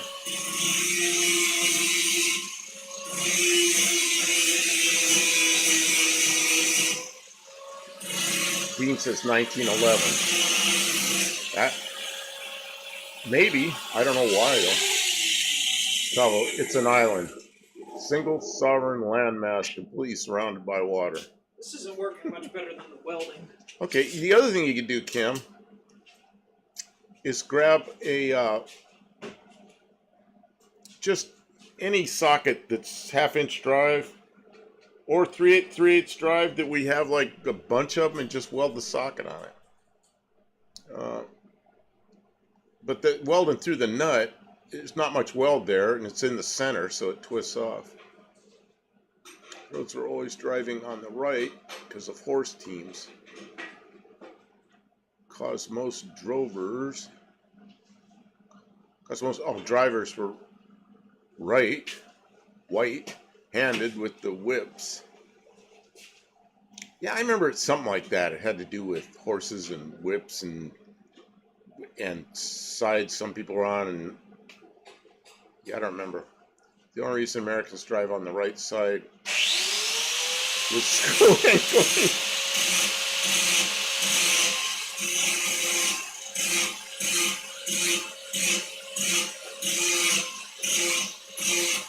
Boat's a right-hand drive.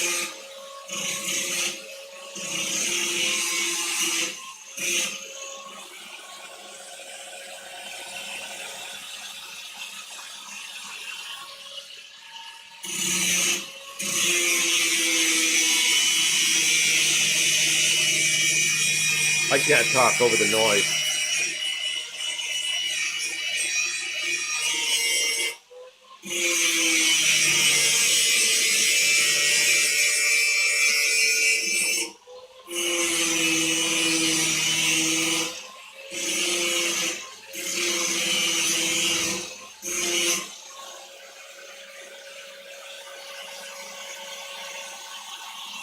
Man, scrolling so fast.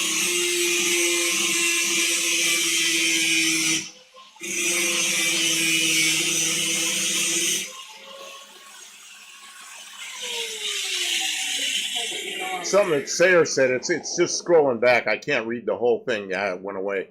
Said something about they had all that torque with very little horsepower. Yeah, because horsepower is a product of torque and RPM. So they ran at very low RPM so that the horsepower numbers never showed up. But yeah, they had torque.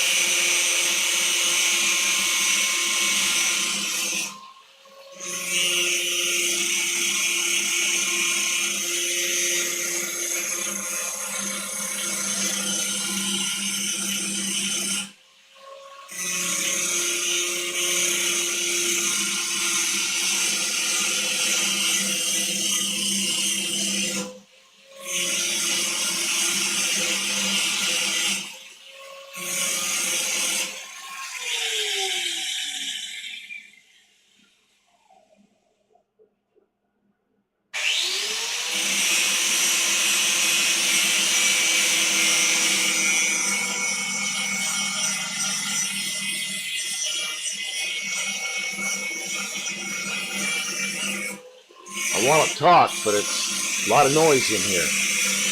And all I've said, Drover is a name of somebody that scrolled away. Drover is the word for someone that drives horses or ox teams. I didn't know that. See, you learn something every day.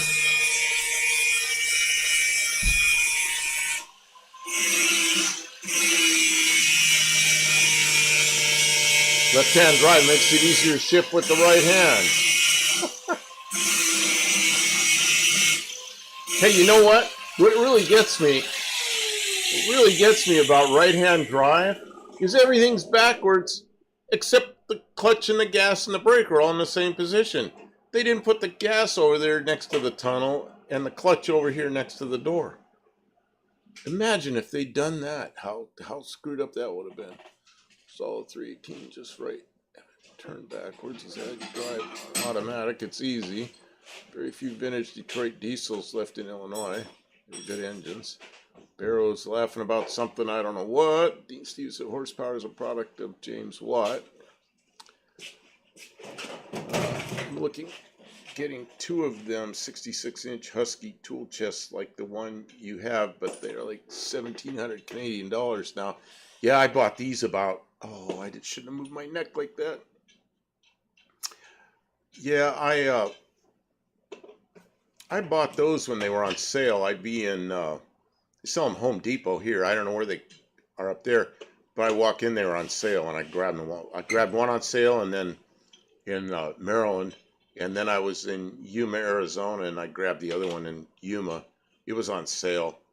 Oh God, I don't think I paid but about $290 or something for the second one. Man, I snapped that up. I bought it right there on the spot. Didn't have a way to move it. Borrowed a trailer from a friend of mine out there and went and picked it up. And tied it down and drove it to my shop out there. Unloaded it by myself with my engine hoist.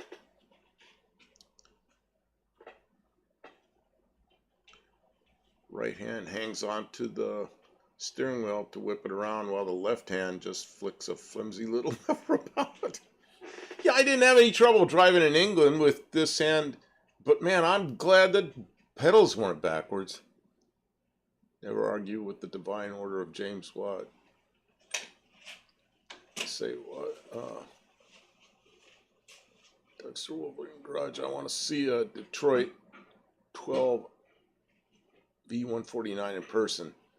1600 cubic inch and 4 huge turbos.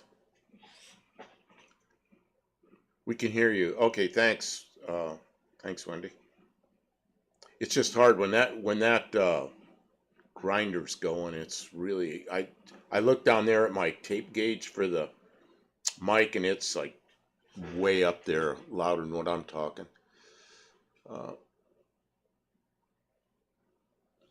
Yeah, all says it would have been a real pain if they'd mirror image the pedals. Yeah, but the people there would have learned it that way, so they would have been okay.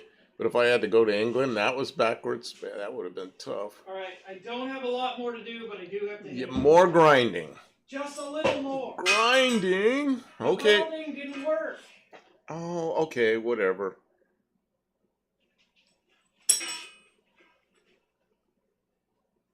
Okay,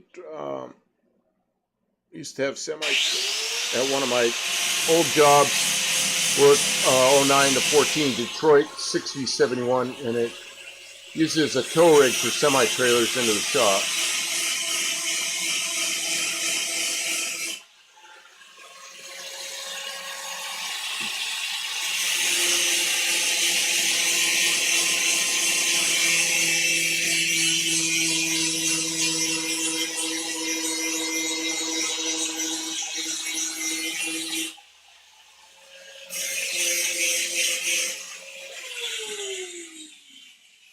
Trouble says cars down here are being silly lately. They leave the turn signal on the left on right-hand drive models. Always used to be on the right near the door.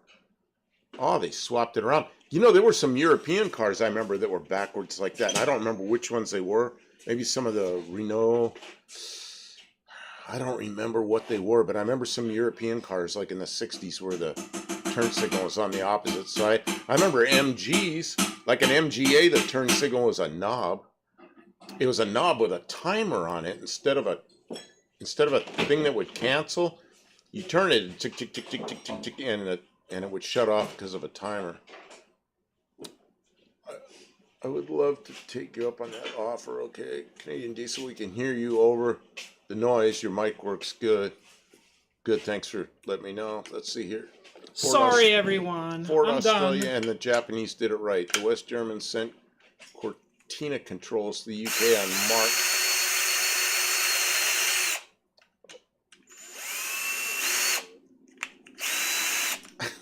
We're trying to work and talk. I never get back up to Canada. Got to find an old junkyard and stock up on Mercury tailgates and badges. Man, there's one running around here. There's a Mercury truck running around here. I like the last set of cars you showed. Personally, I have 2 671 buses in my old Pacifica off-road rig. Okay, so now I'll help you with this. Oh, okay, so you did what I said. You made it so it somehow would work. At least it'll catch the socket. Your parts to catalog if they go the same way. Okay, but after you go a little ways, you got to slow down. Okay, okay, now I'm back to working instead of, okay, are you ready? Yeah. Okay. That's okay. Good. Oh, it was something up there clacked. That's good. Okay. Yeah, that's the Okay, keepers. I get it. and the horn is where the disengaging me. windshield wipers are. Stick coming off the column. I remember old European cars in the '60s where you push the turn signal to blow the horn. Man. Go the other way. Okay. Go fast. Well, I'm trying to do it controlled, like.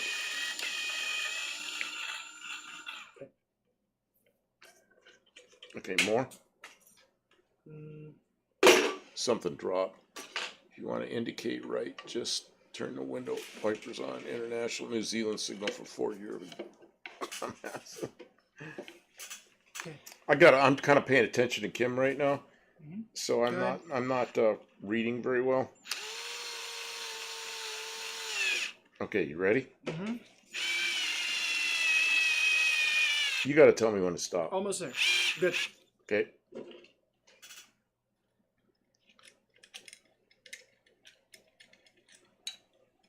Tell us this. I used to hit the wipers in my Transit Neon. Eventually, I Back it got up. used to it. So I indicate. Okay, I got to pay attention here. I'm sorry, everybody.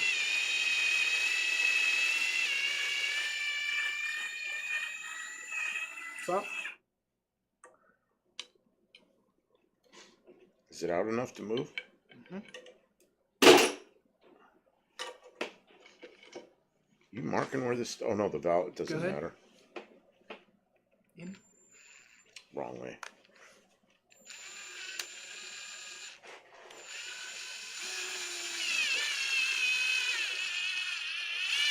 A little more. Stop.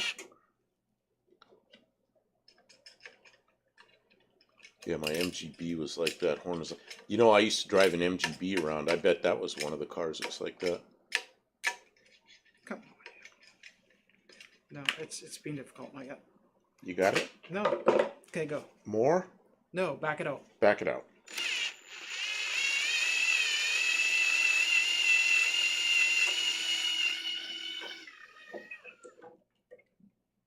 You know, I remember MGBs. They were fun cars, but I don't think they did well over time. Okay, go ahead. Keep going. Hang on, I'm looking at something. Okay.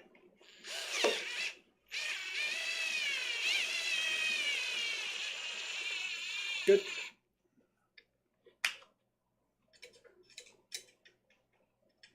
Okay, this did make it a lot easier. It was worth making a tool.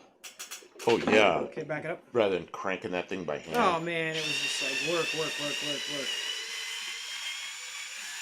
Stop. Work smarter, not harder, people. Okay. B&R says, nice job, Kim. That's how much I read. The one thing. Nice job, Kim. Thank you. I didn't read any of the rest of it. Go ahead. You ready? Yeah, looking good.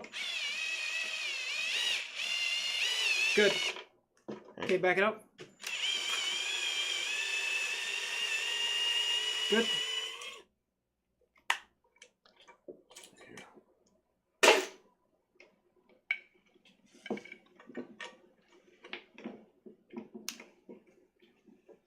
Okay. Ready? Mm-hmm. Stop.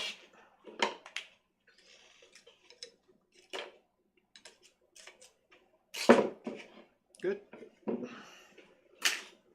It's going fast now because I figured out the alignment thing. Good.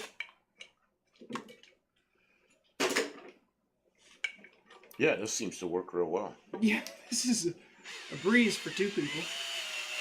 Oops. I'm trying to get that centered and I pulled the socket off. I'm sorry. Mm-hmm. Oops, Okay. something broke loose. Nope, that's good. Stop.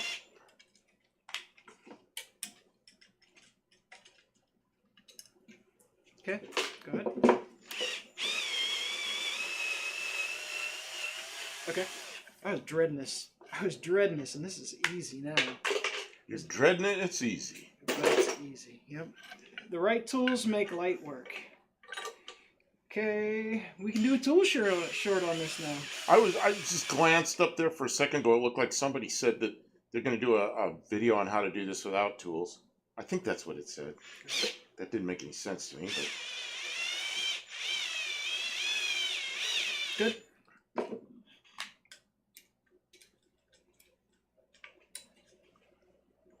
Good. I suppose anything's possible.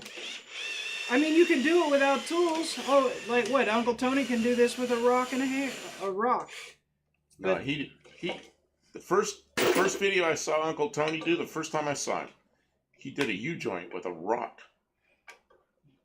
But why? If you've got a because he was on the ground. He goes, because somebody's complaining, I don't have the tools and all this kind of stuff. And he took the drive shaft on the ground, like on a wood block or something, and a rock, and good had it apart in no time. And back together in no time. Stop. Okay. Yeah.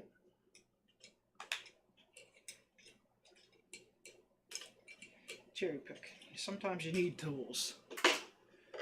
Go ahead, back it up.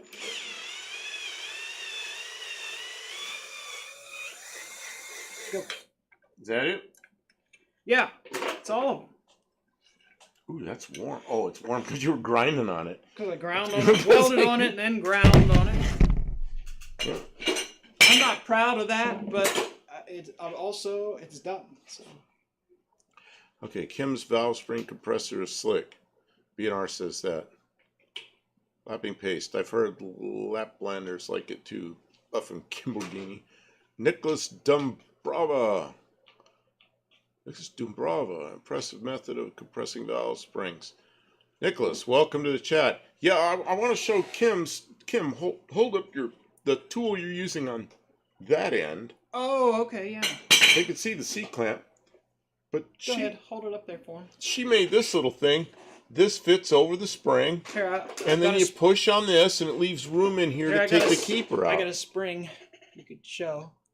It's a little greasy, I'm sorry. I'm all shaky, I'm sorry. I'm really shaky here. Okay, so that fits on there. You compress it, and then you can take the keeper out. And now I'm all greased up again. Sorry.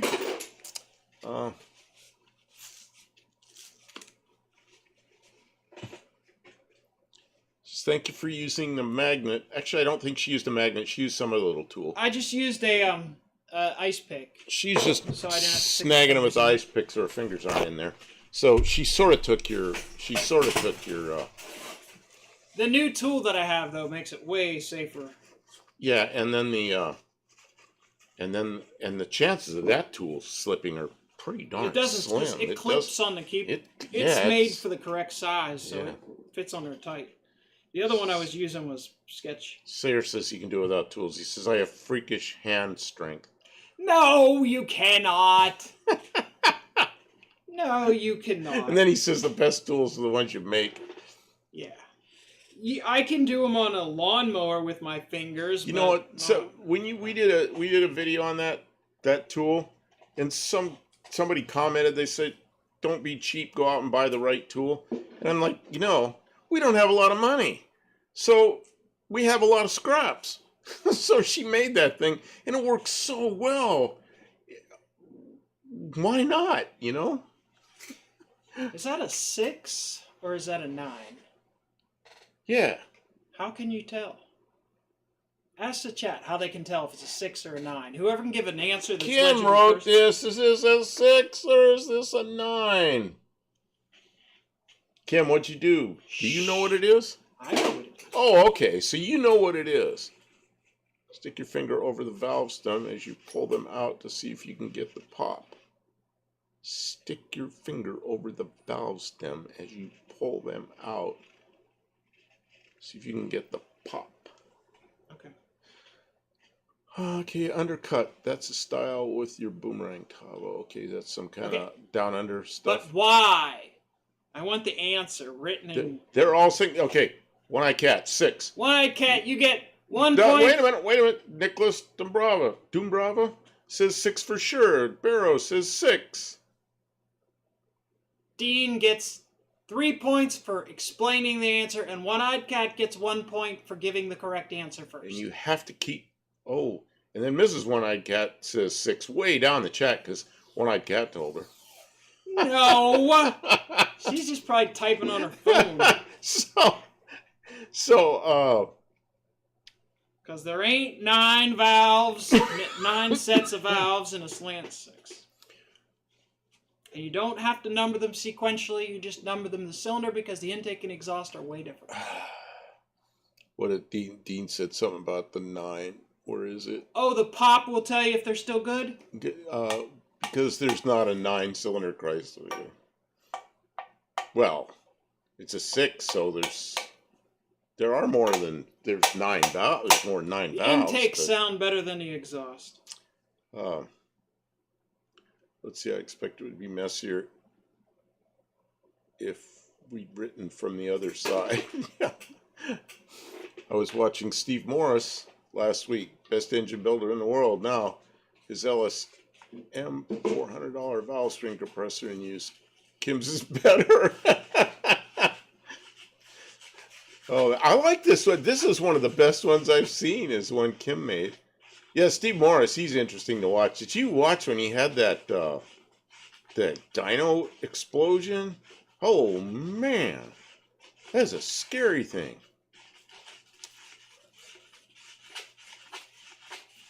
His is probably It will tell universal. you if your valves... Oh, it'll tell you if your valve seals are still good. Yeah. We've got new ones anyway. The 9 is painted straight the up. pop. Yeah, no. They're okay. I can feel they're soft. But it still. has 12 valves. Yeah, but I know. That's But what's the my intakes point. and the exhaust valves are different, so you don't need to use new numbers. I was gonna say that, but then I knew she was gonna say the intakes and exhausts were different. And you Mrs. One-Eyed Cat says, "No, I was doing the dishes." She came in. Yeah, she's still trying to get the answer. All right, you get a point for dropping everything you were doing to come in and.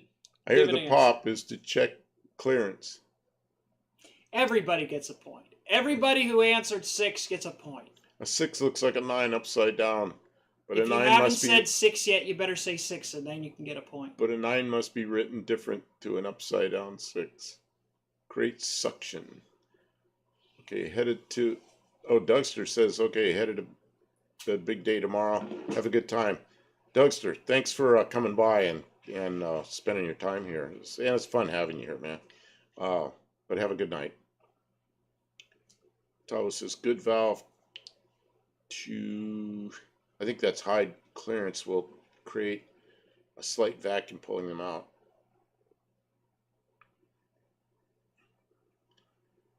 Oh, to guide. Okay, guide. Now it makes sense. Good valve to guide clearance will create a slight vacuum pulling them out. Yep, now I understand. Oh, I see what you're saying. Is if Yeah, you like that. pull Remember this that? out, Remember that other engine? That other head? They're loosey goosey in there. They're no good at all. No, these are tight. There's no wiggle at all in there. Well, Kim's Actually, crafty. I have to sand down the top because they're mushroomed just ever so slightly, and I can't get them to come through the guides because they're so damn tight. Sarah says, well, Kim's craftiness shows the mark of a true mechanic. And, you know, I've said this to her, and I've said it on here a few times. You know, I worked on aircraft for years and years and years, and I still know more about aircraft than Kim does, but it's just because I'm familiar with it. Watching her work, I wish she'd been out there at the test site with us, because I could get her kind of familiar with the airplane stuff in a few days, and then she'd run off and leave me in the dust, because she just figures stuff out. She does a good job with it, and there's not many people have that ability. I've worked with some pretty sharp people, and she's one of them. Don't let that go to your head, Kim. I think I'm about as sharp as a sledgehammer. I mean, Steve Morris. Steve Morris. That's who you meant. Where there's a will, there's a way. Someone will find a way to mix up the intake and exhaust. I mean, I guess you could put. What happens if you put them in there? Well, the exhaust will fall into the intake, and the intake might seal. I don't know. I don't know. Let's see. Dean Stevenson, SM is an acquired taste. Be an ROS buff making 1,000 horsepower at least on his dynos. The 11 Tavo. The high-powered engines make 3,000 on Steve Moore's dynos. Man, he had that one come apart. Oh man, did anybody see that when that dyno flew apart? It stuff came. He had a Lexan or plastic window of some kind. Pieces went out into the shop. Oh man. Especially SM Citrons. SM is acquired. I'm not sure where this is going. Something Dean Stevens. SM. Oh, Steve Morris. Loosey Goosey isn't bad either. What veil? What? Tavo says, what veil are you up to, Kim? 11D3? Or what valve, maybe? 11, I told him. 11, I see.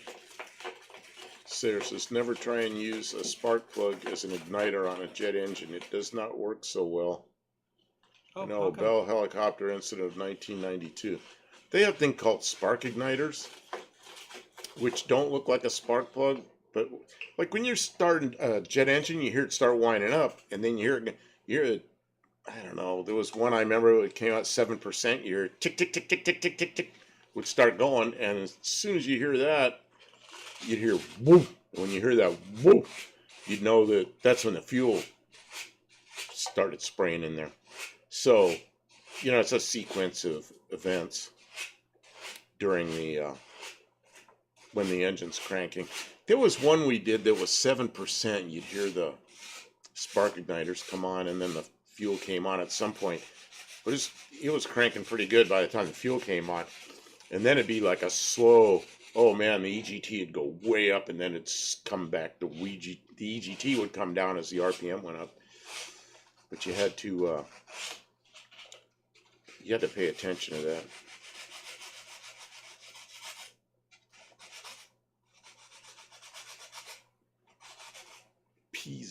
Piezo.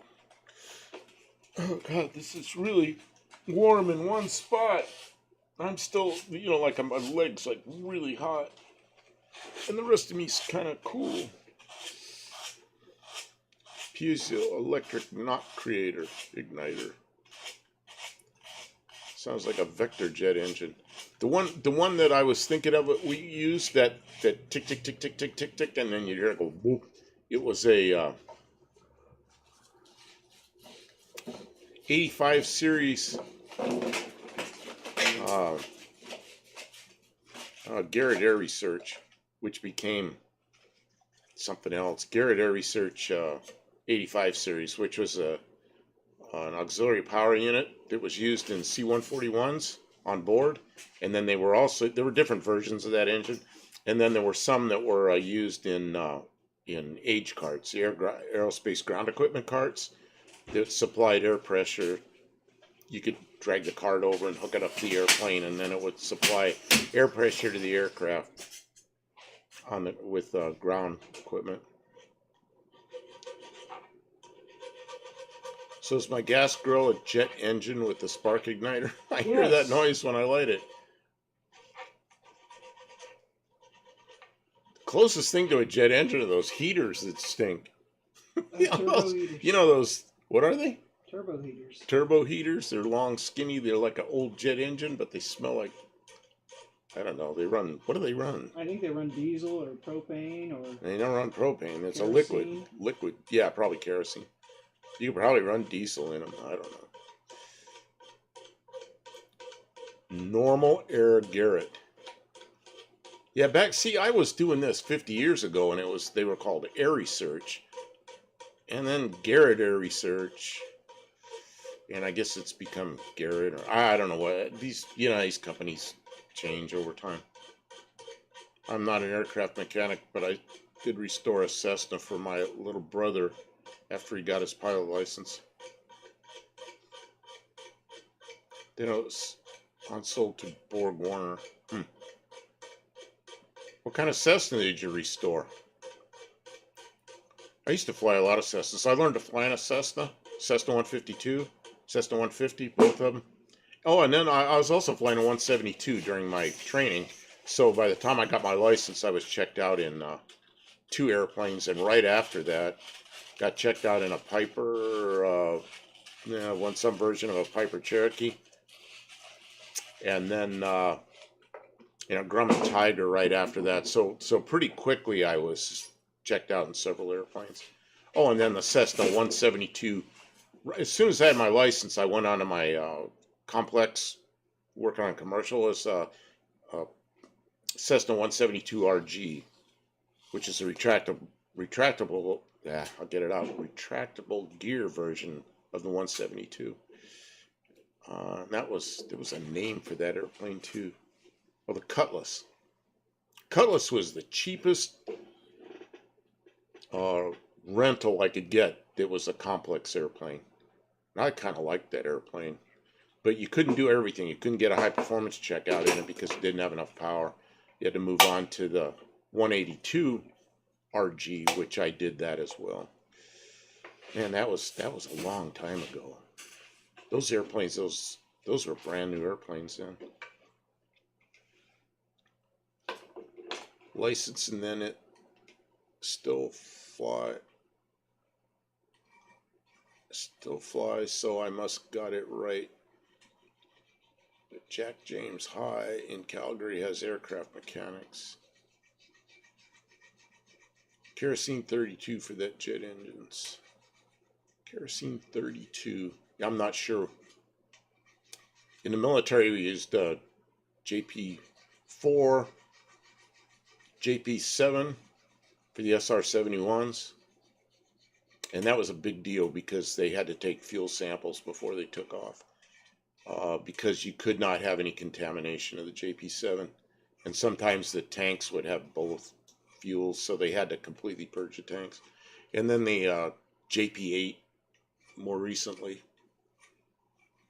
And I guess there's Jet A or something. I don't know what the current civilian versions are. We had one of those jet heaters at my last job, ran on diesel. We do get propane ones down here. So they have multiple Yeah, they kinds. probably have propane ones here. The ones I always They used sell, they were look liquid. the same, but they obviously have a different burner setup in them. Okay, so it was a 208.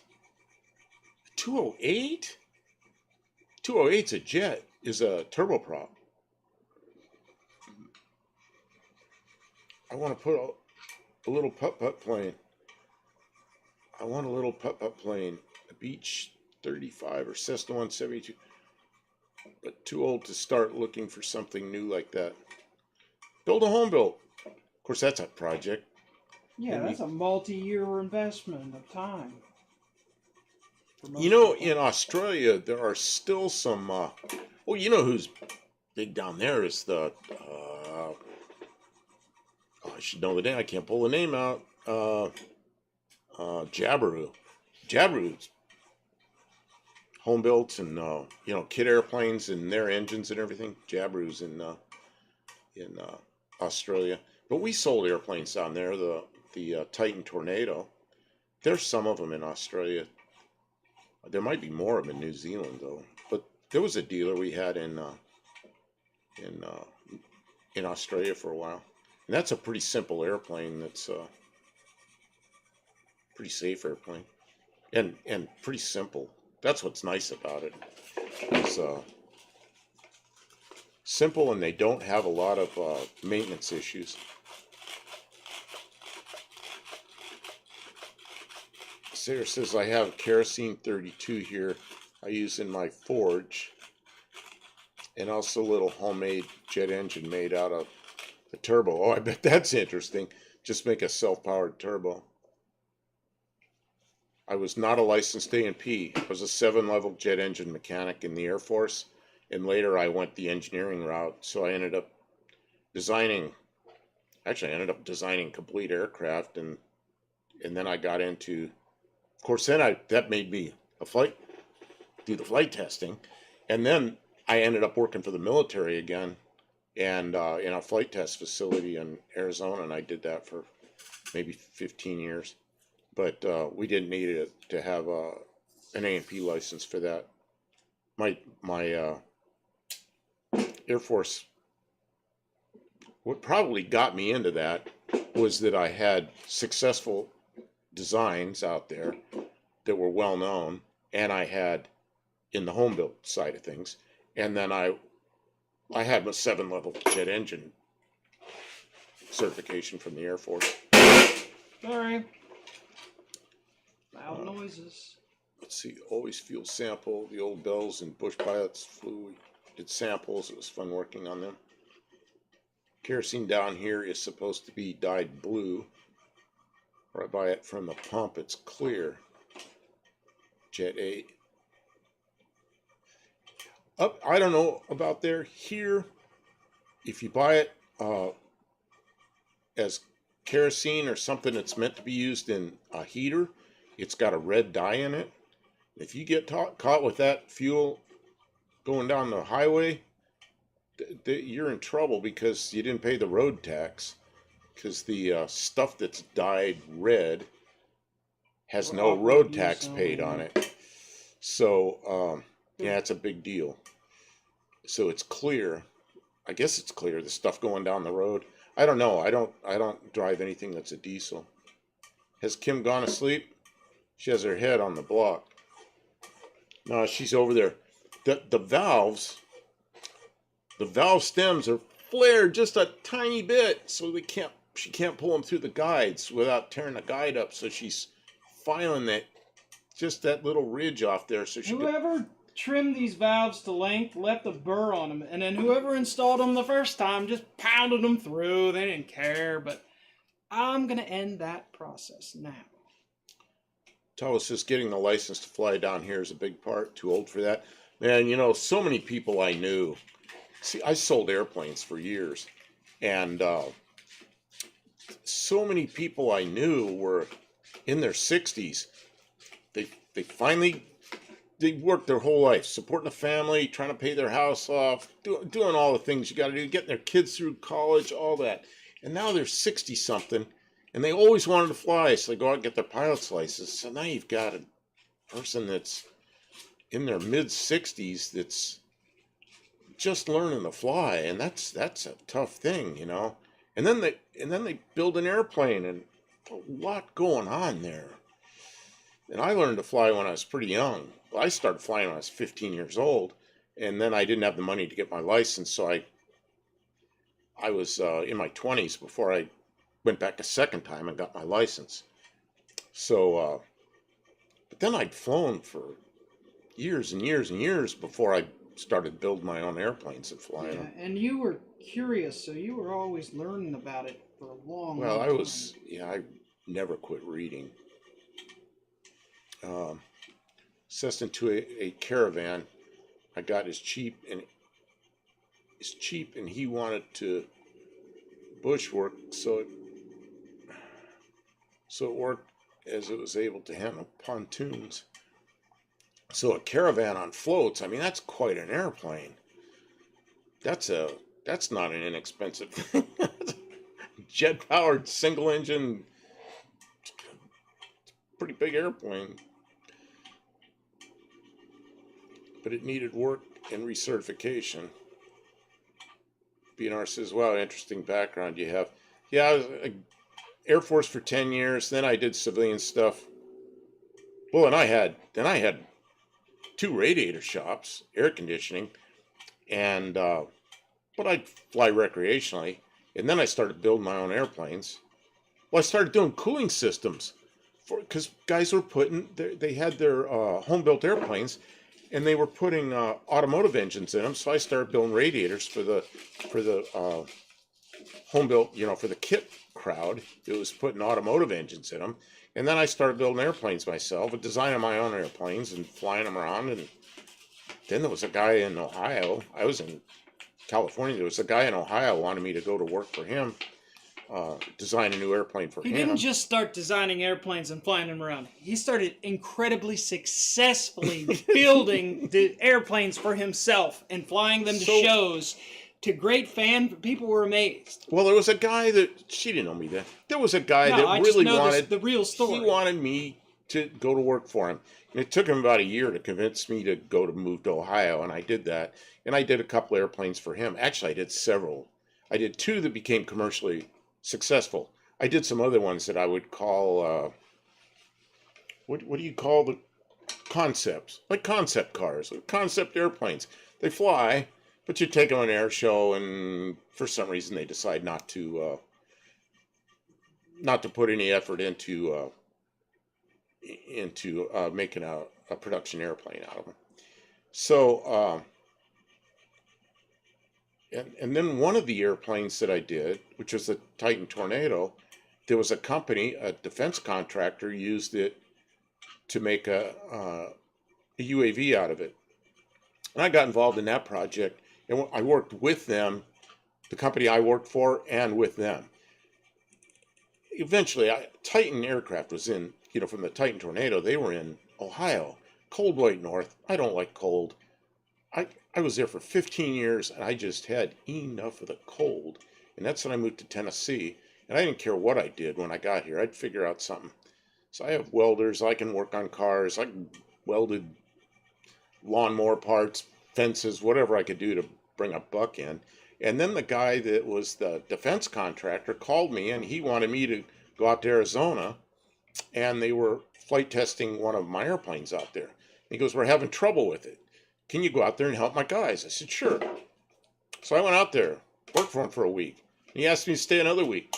So I stayed another week. And then he asked me to stay another week. And we did that drill for like years, like 7 or 8 years.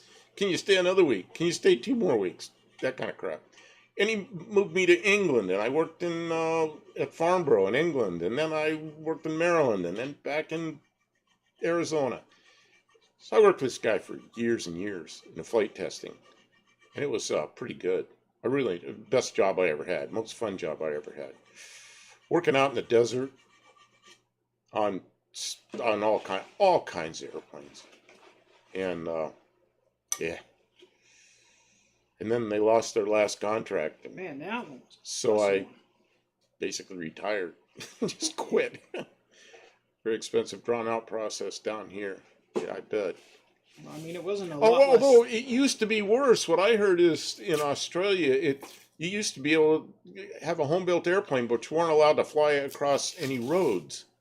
Well, that kind of limited where you could go. But things got better down there. I know that because I knew people that bought kits and built them and flew them all over the place. And Jabru down there, they're a big company, worldwide producer of kit airplanes and engines. Jabru engines they're everywhere. See, Kim BNR says, "Get a diamond dust fingernail file. It will take the mushroom burrs off the valve stems fast." Thank you. If I ever have to do this again, I'll let you know, but that was the last one. That was the last one. Sayer says, "You would have been fun to work with back in the day. I learned a lot from the aircraft mechanics in the field during the old rig and seismic days." Damn, Buff is being modest. Well, I'm just telling you what I did, Yeah. I just It was routine for him. He doesn't even understand. when I was a kid, I used to read about all these, Chuck Yeager and these guys who go out in the desert and flight test all these hot jets in the early 50s, and it just sounded so exciting. Well, to me, when I got out in the desert, man, I'd made it in life. Although it wasn't the early jets we were flying. It was mostly the big hefty drones, and that was a 1,500-pound drone. Isn't like a little. It's a pretty decent airplane, Well, that was originally a single person airplane, wasn't it? Well, it was a 2-place airplane, but then there were many, many other airplanes that we worked on. We'd get a new airplane that didn't work right, and then there was kind of a team of us that would figure it out. And some of them were basically good designs, but they weren't working right. So we have to figure it out and get the thing, test fly it, get it to the point where it works well, and then start writing the maintenance manuals on them and the flight manuals and the checklists, and then eventually you get at the point where you start training a crew that's going to become your instructors, and then pretty soon R&D is out of it a lot. Although you're always in it, because when they have a problem with the airplane down the road somewhere, R&D is back in it. I let's see, were you, Buff? I was restoring the bird. It's been so handy.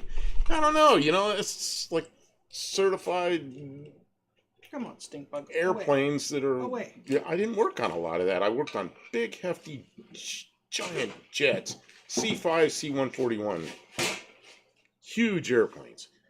And then I worked at the other end, which was the unmanned aircraft that were, like I say, 1,500-pound airplanes.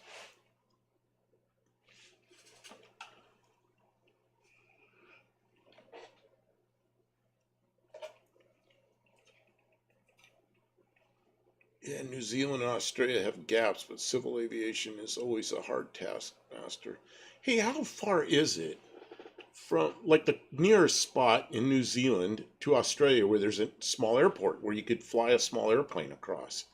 I wondered, I've never really, look on a map, but I've never really measured the distance. How hard is it or is it even legally possible to fly small airplanes back and forth? A friend of mine here, he flies back and forth from Florida to Puerto Rico. I'm like, the first time he did that, I called him in Puerto Rico when he landed. And he goes, well, we made it. I said, yeah, I was following you on, one of the online flight following things where you see the map and you can see the airplanes go along. I knew what his squawk code was, so I followed him. And then I said, man, the furthest I've ever flown out over water is 12 miles out to an oil rig and back. I've done that. And he goes, I went 1,200 miles today. It's like, man, 1,200 miles over water in a single engine airplane? Really? Guess well, I got a raft with me. Oh, geez. And I had a hell of a time doing it myself. Let's see. Okay, defense contractor, we need to bring...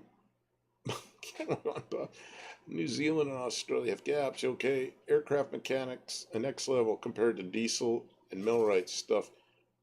Should be proud of yourself. An accomplishment in the field, Buff. Well, here's the thing with aircraft mechanics. It's a different education process, but it's still mechanical stuff.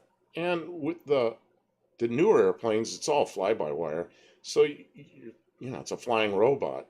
So you're kind of a mechanical person or you're an electronics person. We had people that were good at one or the other, but there are overlaps. You got to be kind of good at both, but there were definitely computer people and mechanical people. I was on the mechanical side. But with aircraft, you have inspectors upon inspectors. So you might have an inspector on something, and then there's another inspector that comes along, and so that's where the assurance of quality is different. But still, when I was around machinists, you say millwright, I assume that. I honestly don't know the difference between a millwright and machinist, but I knew machinists that did automotive stuff. I knew machinists that did just everything that wasn't automotive, and I knew tool and die makers, and they were all kind of what I would call a machinist. And man, some of them are second to none. They're really, really good at what they do, And yeah. Small propeller planes. It's just like a slightly larger Mini 1275 that flies off the road. Mini 1275. It's a rather wide ditch to cross. Yeah, I would think so. I had a friend that used to fly across Lake Erie all the time between Canada and the U.S. And it was a small twin engine airplane.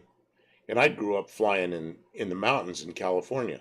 So then I'm in Ohio and it's just flat as it gets and there's a lake. I got thinking, I always try to go as high as I can, stay out of the clouds, but you stay up high if you ever have an emergency. You don't have a lot of good spaces to pick out, but you got to pick out a place that's good enough to land. And I'd flown a lot across the country, but still I asked him one time, I said, how high do you fly across the lake? How high to be safe? And he goes, well, the important thing is to keep the propellers out of the water. I'm like, so you got to be kidding me. And he goes, no. He goes, sometimes, he goes, like, if I do like a big circle, he goes, I could see the wake in the water from the props. He goes, I've had fishermen throw beer bottles at me. Like, jeez, you got to be kidding me. I don't suggest doing that. You know what I always wanted to do, and I never was able to do? What's up? Put in one of those scope cameras into the water jacket and look at the inside of the casting of his head. Oh, you're gonna get your boroscope. I think She, that would be Canadian, Sarah's asking how do the guides look? The guides are bronze valve guides, and they have been recently replaced. They look beautiful. Now, the exhaust valve seats are not as good, but the intake valve seats look brand new. The exhausts need lapped. They might. The exhausts need a little work, but the guides are excellent. Excellent. Premium. And I know because the other cylinder head has terrible guides, so I can compare apples to apples. And bad guides are bad, and these are not bad. They are good. There's no play in them. But they're not tight. Nice, smooth, no offiness. Dean Stevenson says less than 700 nautical miles to one Australian island. So I guess there's some islands off there that honestly, I know what Australia looks like. I know what New Zealand looks like. I know there's New Zealand. There's basically 2 islands, but I guess there's some others. I know where my main customer was. Show them the picture. In New Zealand. I don't advocate for it. It's good for taking pictures, but it takes terrible, terrible, terrible video. The quality is bad. The quality when you save the video kind of sucks. But, it doesn't do video. It just does pictures. Oh, pictures, not video. I thought it did video, but you know what? We took video of the screen, which is... Oh, that's... Okay. The whole thing was bad, but what can you do? So let's see here. Mainland to main islands, about 1,200 miles. Yeah, it's a pretty good stretch. I wouldn't want to do that. I know people that do it, but man... I know a woman used to fly from Florida. She'd deliver airplanes to South America, to those countries right along the northern coast of South America. And I'd say, I wouldn't want to do that. She'd go, oh, the airplane doesn't know it's over water. And I go, there's single engine airplanes with like a big bag of gas in the back seat. And I'd go like, yeah, but I know it's over water.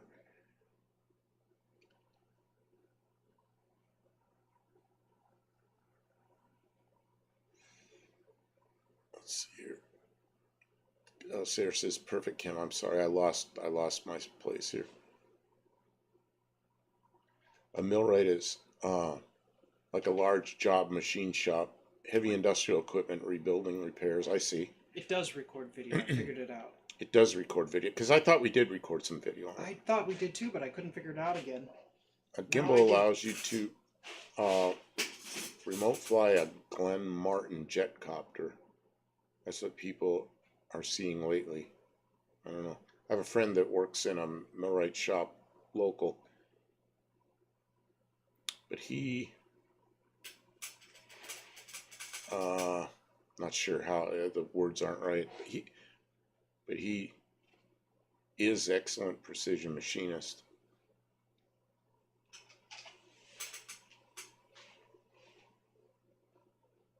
Journeyman, like a ship's mechanical attendant.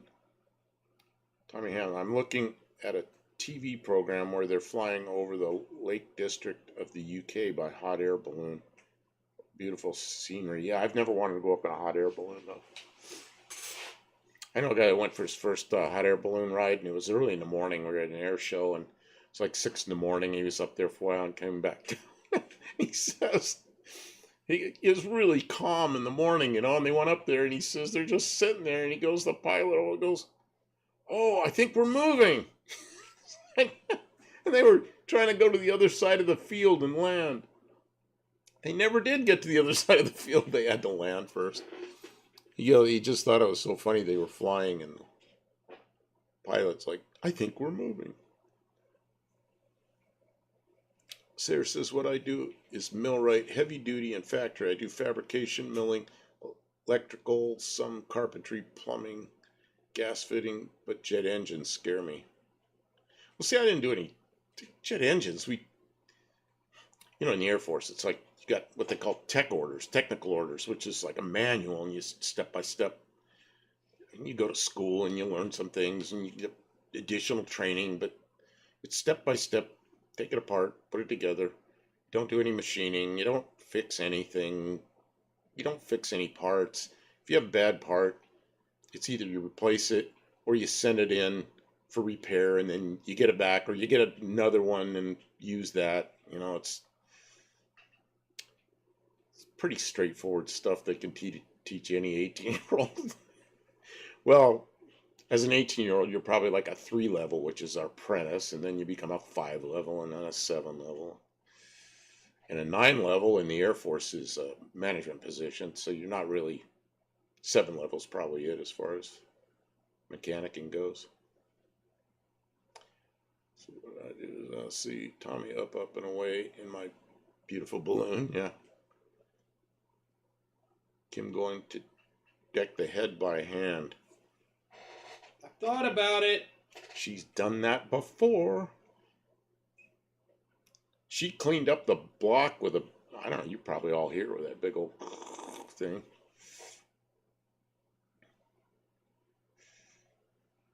The slant 6 was well cast. You can take the cylinder bore 90 to 100 thousandths over, much like the 265 Hemi. Yeah, except this one's 40 over, and it's really, really good shape. I mean, there's no taper on it. You can still see the hone marks, but we did a quick cleanup hone on it just to make sure it's fresh. And piston cylinder wall clearance is only like just under 1,000th. I mean, I'm a little concerned about being tight, although it wasn't running like this. Need a vintage Sioux valve seat, 120 volt AC Stone seat grinder tool set, Kim. I have it at home. Man, that's what we used when I was in high school. Tabletop valve face grinder also. Aviation AP mechanics had them also back in the day. I think any of like Kim says, I was talking to her about that. She goes, that won't cut the hardened seats. You need the ones that have I don't know what you call them, the little bits on them. I don't know. The thing to do is probably go to a machine shop unless we're really set up for it. Well, this doesn't have hardened seats. You can cut this with the stones. Yeah, but why are you going to buy the machine with the stones? How many of those, Well, the ones with the stones are cheap. Yeah, I guess. The carbide ones are expensive as all hell. Yeah, but how many cylinder heads are going to... We might do a lot of old cylinder heads. I don't know. I don't know either. We had a D-block 1971 Pacer taken out to 4 inches with 327 pistons. 71 Pacer. There it is. D-block Pacer. I'm not sure what that is. An AMC. A Pacer's an AMC. What's a D-block 1971 Pacer? The Pacer's also an airplane, so I'm looking at like, what is this? And then 4 inches with 327 pistons, so that would be a Chevrolet. So I'm not sure. Only jet engines I worked on were Bell helicopter, and the whole drive system was so complex. Thank God I had a pro. Yeah, I don't want to work on any helicopter drive systems. I mean, the slightest error in the whole shooting match comes falling down to the ground. have videos on how to deck heads by hand. I still do it myself. Oh, we were doing that earlier. Yeah, Kim does that. Kim's done it. You did it on mine, right? My slant, which was the one oh no, it wasn't. It was your one of your V6s or something you did. I was messing with Oh, you did it on the Subaru, Subaru. which is not a good example because Well, it failed, it failed, but not because but of not the bad. not that part didn't fail. Yeah, You failed get because I don't know. the oiling system failure. I think I'm not sure what happened after Jim got his goes over though. I'm still a casting foundry.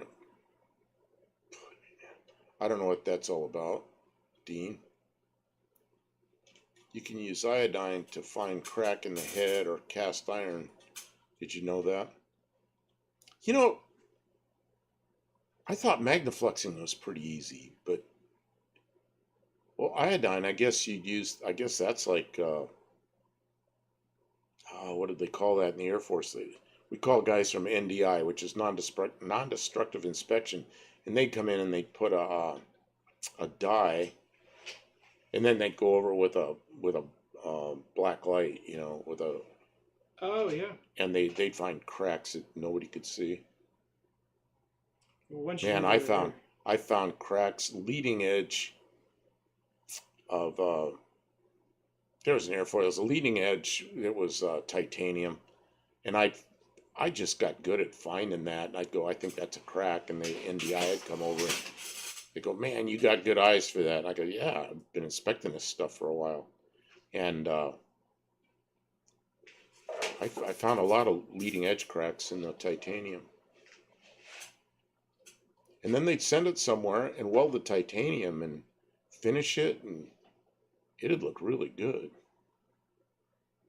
Cut hard seats too, Kim. Use the white stones made for nickel chrome hardened valve seams. So called stellite stones, the white ones. I Okay. have never heard of it. This is news. Who's telling us this? Oh, B&R Racing. You know what I'm going to do? I'm going to, because I'll never remember that. Thank you, B&R Racing. That is interesting. I am not familiar with that, and I might get a lot of good use out of that. I thought I had to get carbide things. Oh, I didn't take the picture. What is happening? Nothing.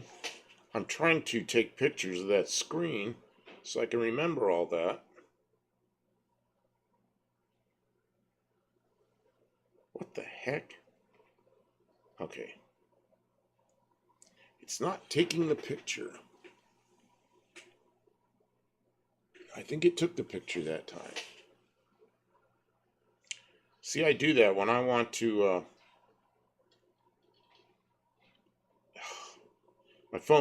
my hands are so cold that the phone isn't working right. That your hands are so cold that your hands aren't working right. This is Well, no, I think the phone sees heat. My fingers are so cold that the touch on the screen isn't working. Okay, let's see here. 225 down here. We'll fit the better drilled hole 173 pistons in it. 100 thousandths over. The 72D series 265, that's what that is. Always pretty good for the 90 thousandths over bore. And that's like the big bores we used to do was the 394, the early 390 Fords.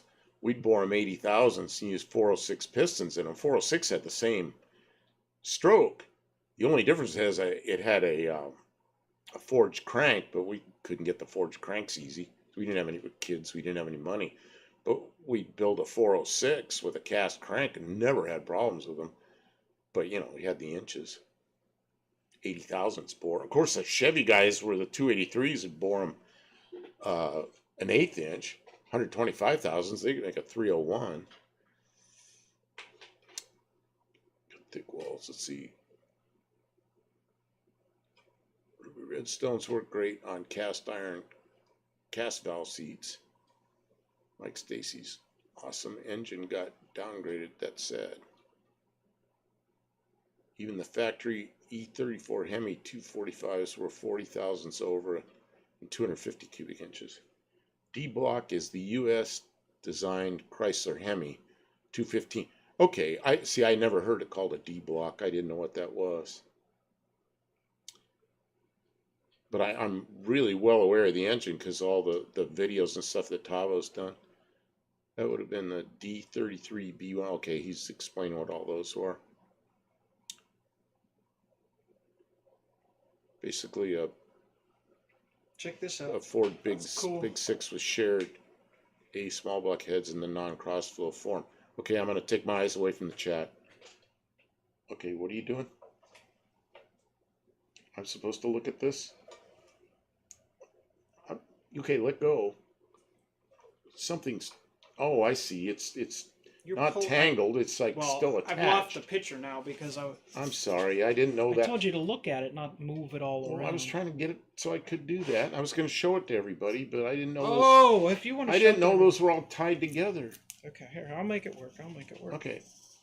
And then I can show everybody what's going on here. All right. NDT dye penetrate. That's right. Dye penetrate with floor. Yeah, that's so. Yeah, there was Magnafluxing. They used to do in a machine shop next door to me with all the automotive stuff, but in the Air Force they used the dye penetrant. That's what I couldn't think of the name of. So we did a lot of. Okay. So, I can't see what you can see, so you got to point it at the can. Okay, yeah. Okay, so this is what Kim is seeing. That's inside the. Oh, why am I having trouble with the camera? That's what she's seeing. Now you can see it on the screen, Kim? Yeah, I can see it on your screen. That's you see that looks like wire in there or yeah, something? what is that? That is the metal rods that they used to hold the sand casting together. That's the metal. Oh, I've seen those before. I was just watching a video, old Ford factory, and they had those metal rods holding the casting, the sand casting. That's still in there. Yeah, isn't that cool? And that shows you that they always used some kind of anti-rust in the antifreeze, or else they would turn to That would be all rusty trash. looking. And so this is the underside of like the. This is the side of the. Oh, there's another wire on the other side of the sand casting. Yep. And then that is the water jacket below the exhaust port. So if you really, here I can get it from a different angle. Right there. Oh see yeah. That wire? Oh yeah. That's where the water, and you see there's an obstruction back there. Yep. That is a blockage in the water jacket where the water flows to cool the short side of the exhaust port. But I don't know that there's any getting to that. Okay, you can stop. Okay. Because I don't know that it translates to anything they want to see, but maybe we're going to work on it. I think we might play with it and see if we can make anything interesting. Really, cutters are okay if you must have perfect, steady hands to get repeating results. I prefer my Sioux valve seat grinder stones. And see, that's all I knew how to use. I had to learn how to do that in high school. Use the Sioux. That's exactly what we had, was a Sioux valve seat grinder. The first engine I ever rebuilt, I did my own valve job, and it was one of those Pontiac half a V8s. You know, the 4-cylinder slant engines. You can see if it's side glow, if it's aluminum or titanium. Is there diesel? Oh, well, I don't know what he's laughing at. Magnafluxing, yep. If I had one of those scopes, play with it too much. You know what? This one's a borescope, and they tell you right in the instructions it's not an endoscope, because an endoscope is something that's used by healthcare professionals, and they tell you not to put this in any orifices that aren't mechanical, and that it's not an endoscope. They are very clear about that in the instructions. Don't do that. Pete Stevenson, my old sand casting rod. Yep. My handheld at work and my cell phone don't acknowledge me as human. I'm obviously a vampire. You're Yes, the not steel a struts. vampire. Yes, the steel struts and casting molds left over. I found them in cooling passages of my Pontiac V8 blocks. That's B&R. Sayer, get yourself a flexible walnut blasting wand and go to town. Oh, Oh, that would be neat. Yeah.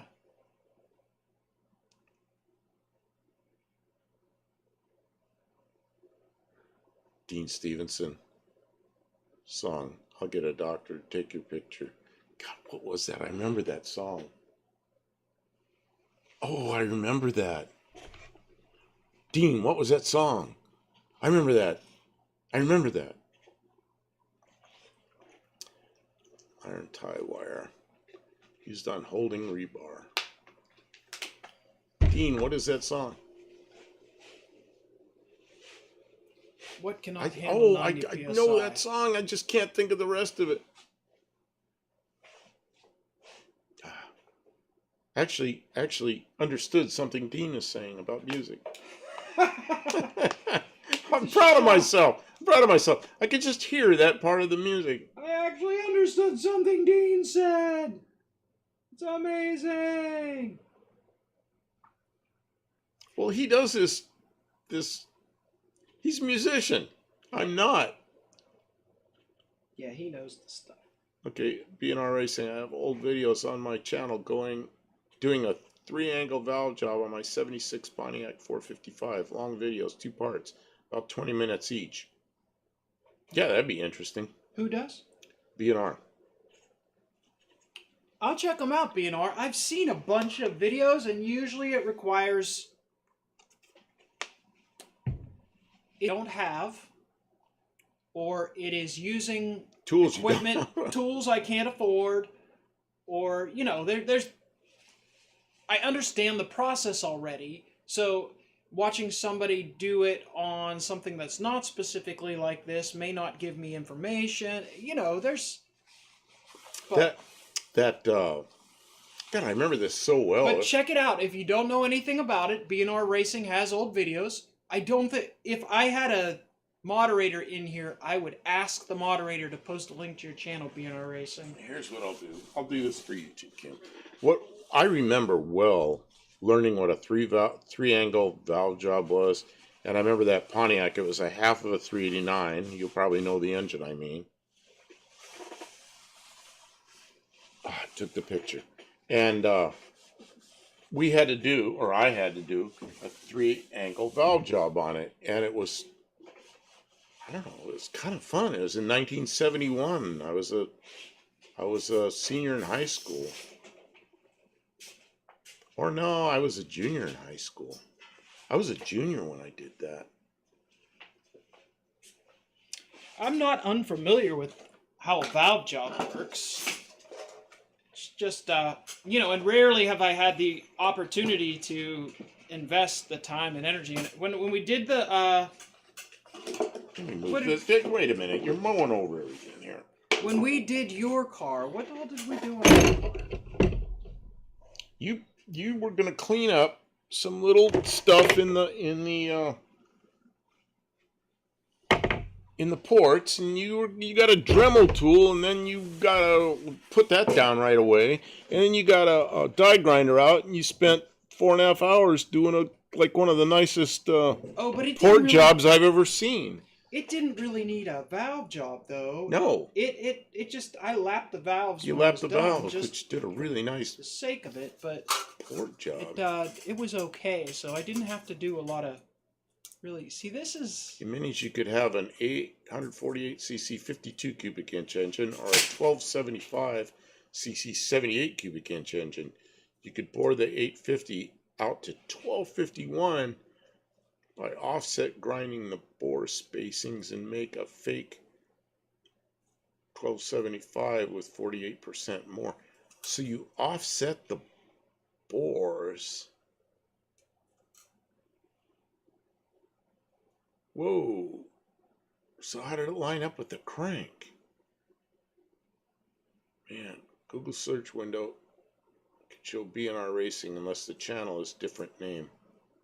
Should show BNR. Oh, yeah. What I did, I just took a picture so we could remember, because Yeah. we're up here in the shop and we only have two screens and we're using them both. So Yeah. I don't want It's to. just a courtesy that I like to I do when people are being I generous don't. and I don't helpful. want to be swapping screens off searching while we're sitting here. We can search that later at the house when we got something we can do that with. So who has an opinion on port matching for slant sixes? Anybody have an opinion on that? These intake ports are not too far.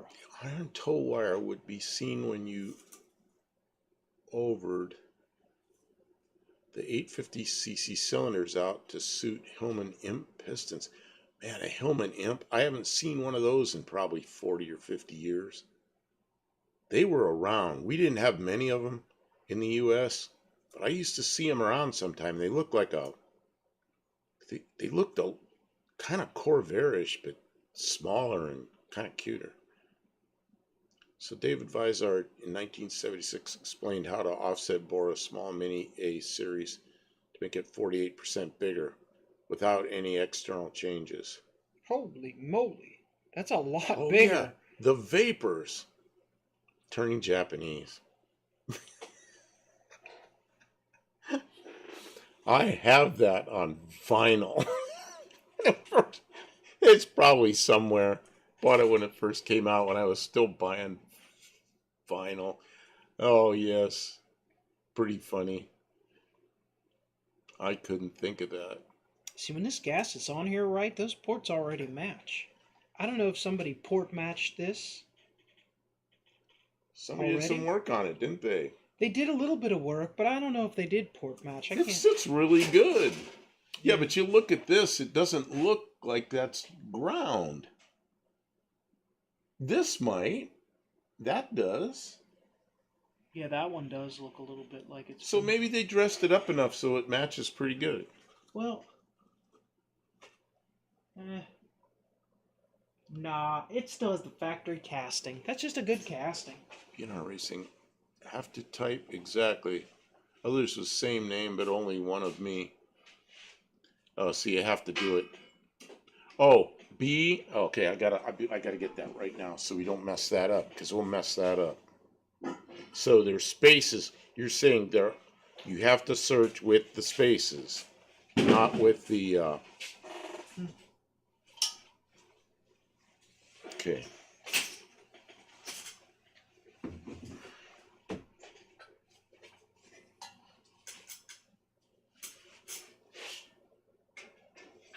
Everyone can afford a Sun distributor. Excuse me, a Sun distributor tuning machine. Why am I yawning? It's almost midnight. I took a nap this afternoon. I felt pretty good.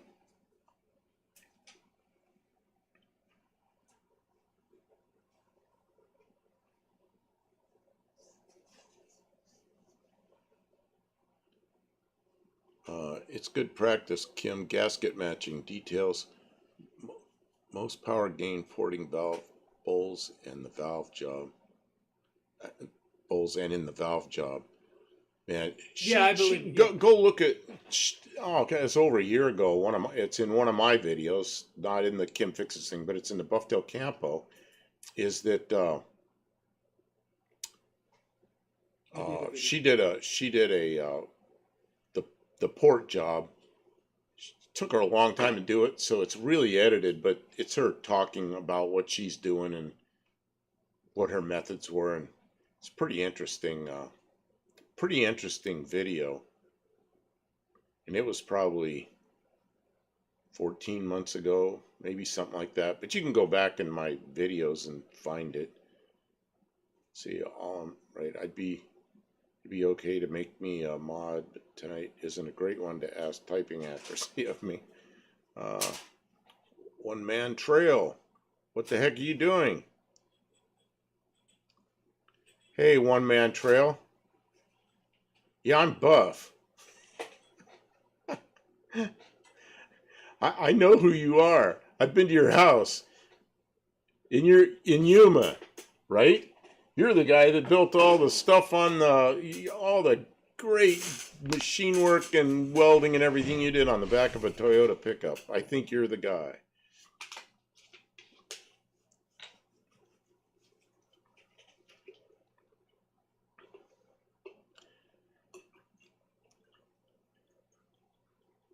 Is my but you have to get me out of trouble. Let's see, Dean, I want my son distributor.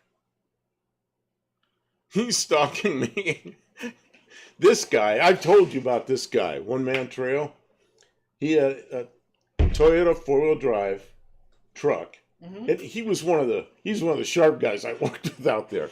And he built this apparatus on the back of his truck that's I told you, man, he like takes dirt roads all across the US, across all the mountains, north and south, everywhere. And he's got YouTube channel. And he's he just does all this stuff on his own. And he had a house built there, and he did a garage floor. His garage is like every guy's dream of a garage. Pristine, new, like the best floor you ever seen, you know? Yeah. And he's just a masterful welder and machinist. He built his own CNC stuff. As one does. One of those guys, yeah. Nice. Welcome. And then he drives this truck all over the place. So, are you still working out there, or are you? I know you probably can't tell me a lot. He flew all over the place. You still flying? Vinyl is final. Kim would be good at doing Sue Stone valve jobs like details. She does what it takes. Dean says, One Man Trail. And for One Man Trail, this is kind of an international thing here. Dean is in New Zealand. We have another guy here. Like he may have gone back to work already today. Tavo, he may still be in here. He's in Australia. We've got a guy in here that's in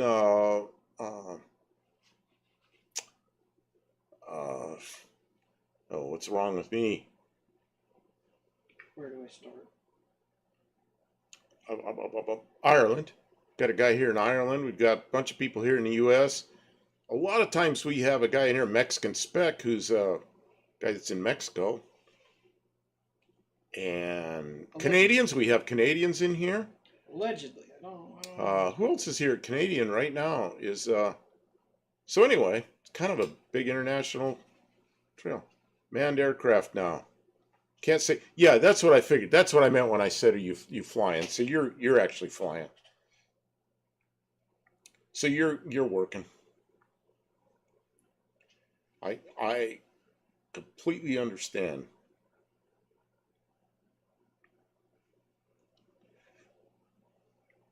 Well, the important thing in here is, are you still welding and machining and making stuff and going out and using it, traveling all over the U.S.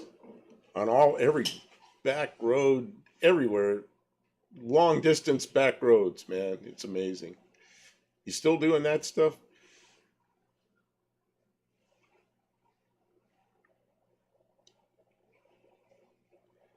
Yes, it's Dean. Offset, boring.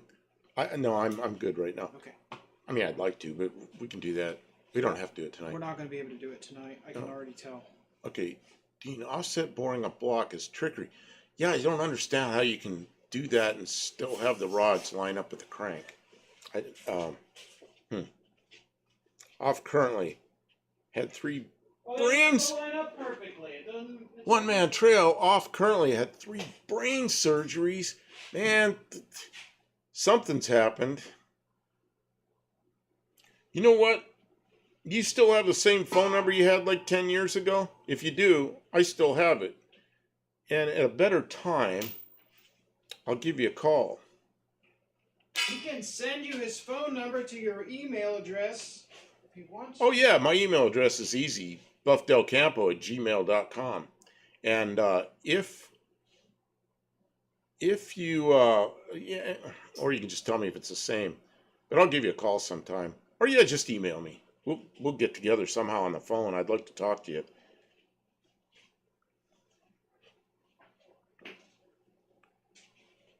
But the English were bankrupt, so that's how the 1275 Mini Cooper S and 4235 CC Jag 420 came about. I never even thought of doing that. And then how does it line up with the head? Of course, I don't know how far it's. Oh, what are you doing? She's. Thinking You're thinking. in an experimental sort of way. That's downside up. Yeah. Yeah, if you did that, you have it drops instead of see how it rises? Yeah. Well, if you did that, it drops. And that give Yeah. you more hood And you clearance. can cut this out and make it a 2-barrel. Yeah. Sure. Jeez. Gonna make a single barrel manifold into a 2-barrel. We could do that. You could close this off, Don't tempt me.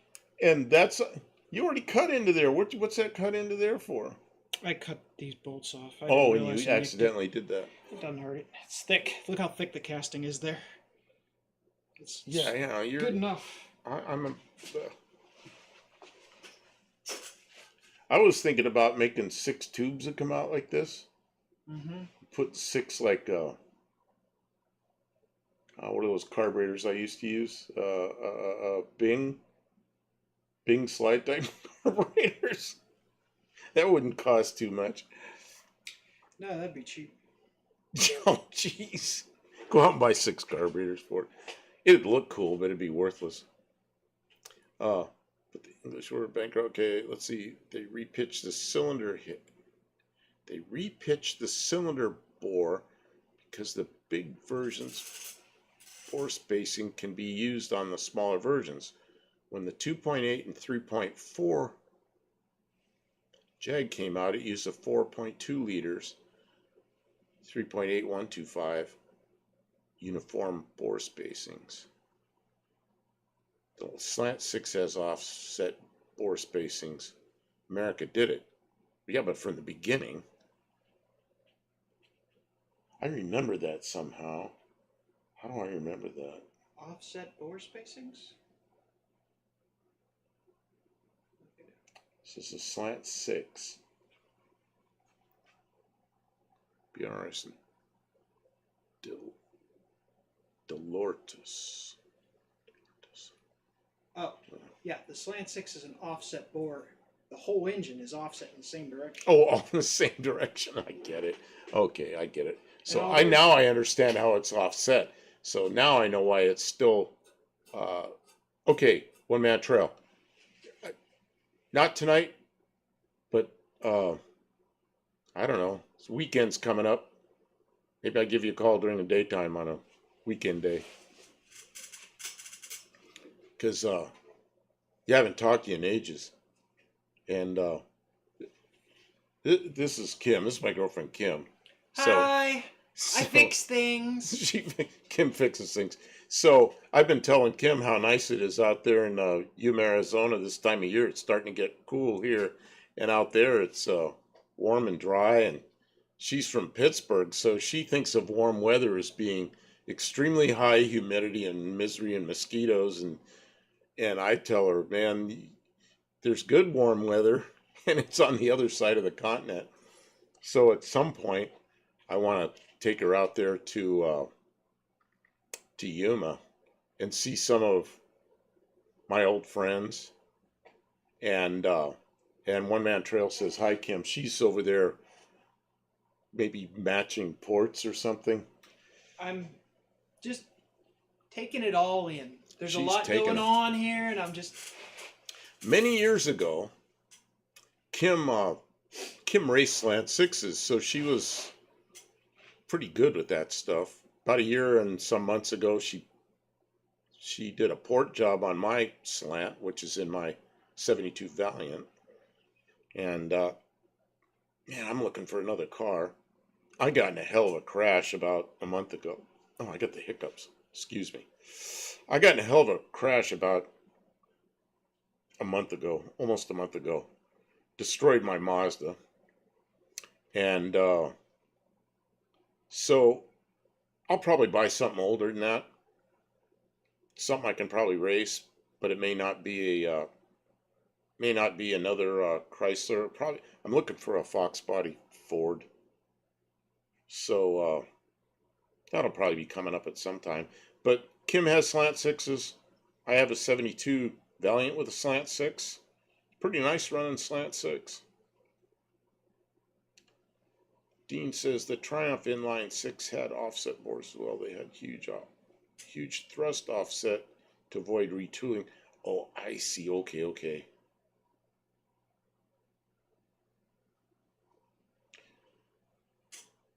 BNR says the slant six would be a lot better horsepower and torque if the intake manifold runners were all equal length, just like any engine. We discussed on Richard Holdner's. Oh, okay. Yeah, I used to watch. I never missed Richard Holdner, and now I'm getting there's so many content creators that I know, and I'm trying to follow them all that I'm not watching. So I didn't follow that discussion, B&R, but I'm not watching Richard Holdner much. My understanding was the original designers were well aware of the unequal length, and what they were okay with it, and their explanation was, well, different cylinders come on with their peak torque at different parts of the range, so you actually get a wider torque band or something like that. I don't know. They may have just been making excuses, or you figure the early designs of the Slant 6, there was a lot of change. The earliest design was a 170, so then they changed it to 225, and it was originally designed to be an aluminum block motor. And, there was a lot of design considerations that sort of floated in the early years. And so depending on what you're trying to build now, part selection means a lot. It changes a lot too. There's not one Slant 6, there's the early Slant 6, there's the late 60s Slant 6, there's the early 70s Slant 6, there's the mid 70s Slant 6, there's the cast crank Slant 6, there's the hydraulic cam Slant 6. There's whole families. It's all Slant 6, but it's, and the aluminum block Slant 6. There's all that. So, yes, but also that little asterisk that's like a whole page of in-depth explanation. There's more to the story. Dean says the Slant 6 was 100% marketing from beginning to end. Well, I mean, look what they had. Look what Chrysler was running for a six-cylinder up through 59. They were an engine designed in, the 20s or 30s, those flathead, those big, hefty flathead sixes, which were amazing engines for their time, but the Slant 6 came out and they put it in everything. I guess they really wanted it for the small car, but it went right into the big 60s or 1960. Those big Plymouths with giant fins on the back. And so, I mean, and look, they lasted for what? 1960 year model through what, 1986? Or 1996? When was the last Slant 6? 86? Like 87. 87, okay. So, probably 85 was when they really, but I think that's a 25-year 25-year run on a basic design. It's probably pretty good. Plant was retooled for a Slant 6, but it didn't replace the 25-inch flathead 6 until 71. Oh, so the 25-inch. So they ran that flathead, I guess, on other stuff. What if Office House ever made a Slant 6 4-barrel intake manifold? Yes, they did. They absolutely did, yeah. And so did Clifford, and they're different. They are different. They not are the same. And there's tests where people have tested the Offenhauser versus the Clifford, and there's reasons you might want to have one or the other. And then of course there's The Aussies. the slant six, what they call it, the Super Six, Yeah, which is a two barrel, I got one of and them. those she has one that's cast iron, and I have one that's aluminum. My aluminum one, I use a Ford, an Autolite carburetor on. I like that thing. I mean, that's such a nice running engine. Wait, imagine how much weight. I can Oh yeah, feel how much weight you save with the aluminum intake. aluminum may take it be 1/3 the weight of that, Yep. man, or just about. It is. I mean, I could tell you That's it how. is. That's what aluminum is. About 1/3 the weight of It's iron. light compared As to long this. as long as everything is, These casts are oh, thick. as long as the thicknesses and everything are the I know, same. and Yeah, this casting is thick. It's really overdone. See, you take the 25-inch flathead and slant six side by side, same crank throws as 225, same cam position, same offset bores in the center of the engine, water pump and crossover parts from the other engine. I remember reading, somebody wrote some articles about the road toads, original road toads, the Valiants, and when they were testing them, which is probably in 58 and 59, one of the problems they had when they started running them on the road was they were stop signs, they were hitting the fan into the radiator because it's a long engine and it was a small car, and they were changing motor mounts and moving things a little bit here, a little bit there to try to keep that from happening. But that happened during their test vehicle time, and of course they fixed that. They had to redesign They fixed that the before. oil scraper ring after the first year too, because Really? because they were gulping oil at idle and it was messing them up. They had a whole fleet of Valiants out to showcase them for something. I've heard this story, probably other people have too. They had a whole fleet of Valiants out idling in the cold, and they all stalled out and wouldn't restart because of the oil ring. So they had to redesign it, and that's why they used that oil ring with two rings and a spacer between it, Oh, because that solved because I don't know, because it drank oil and messed up at idle. it being our says there's so many YouTube channels out there, I can't watch them all. Yeah, yeah, you can't. Everyone feels that way, especially when you start really getting into it. You realize, like, oh man, I can't watch all this. The Dean Stevens says the Flathead 6 was a military engine made till the 70s That explains why they kept using it, because the military was At- buying it. at one of the Chrysler plants. Then Chrysler picked up the Indiana Studebaker plant site. I was, oh, Mrs. One-Eyed Cat says she's got to go to bed soon. She's got to go to work early tomorrow. Okay, We gotta take be care. done soon, anyways. Thanks for being here, and Yeah, have we a good night. appreciate you.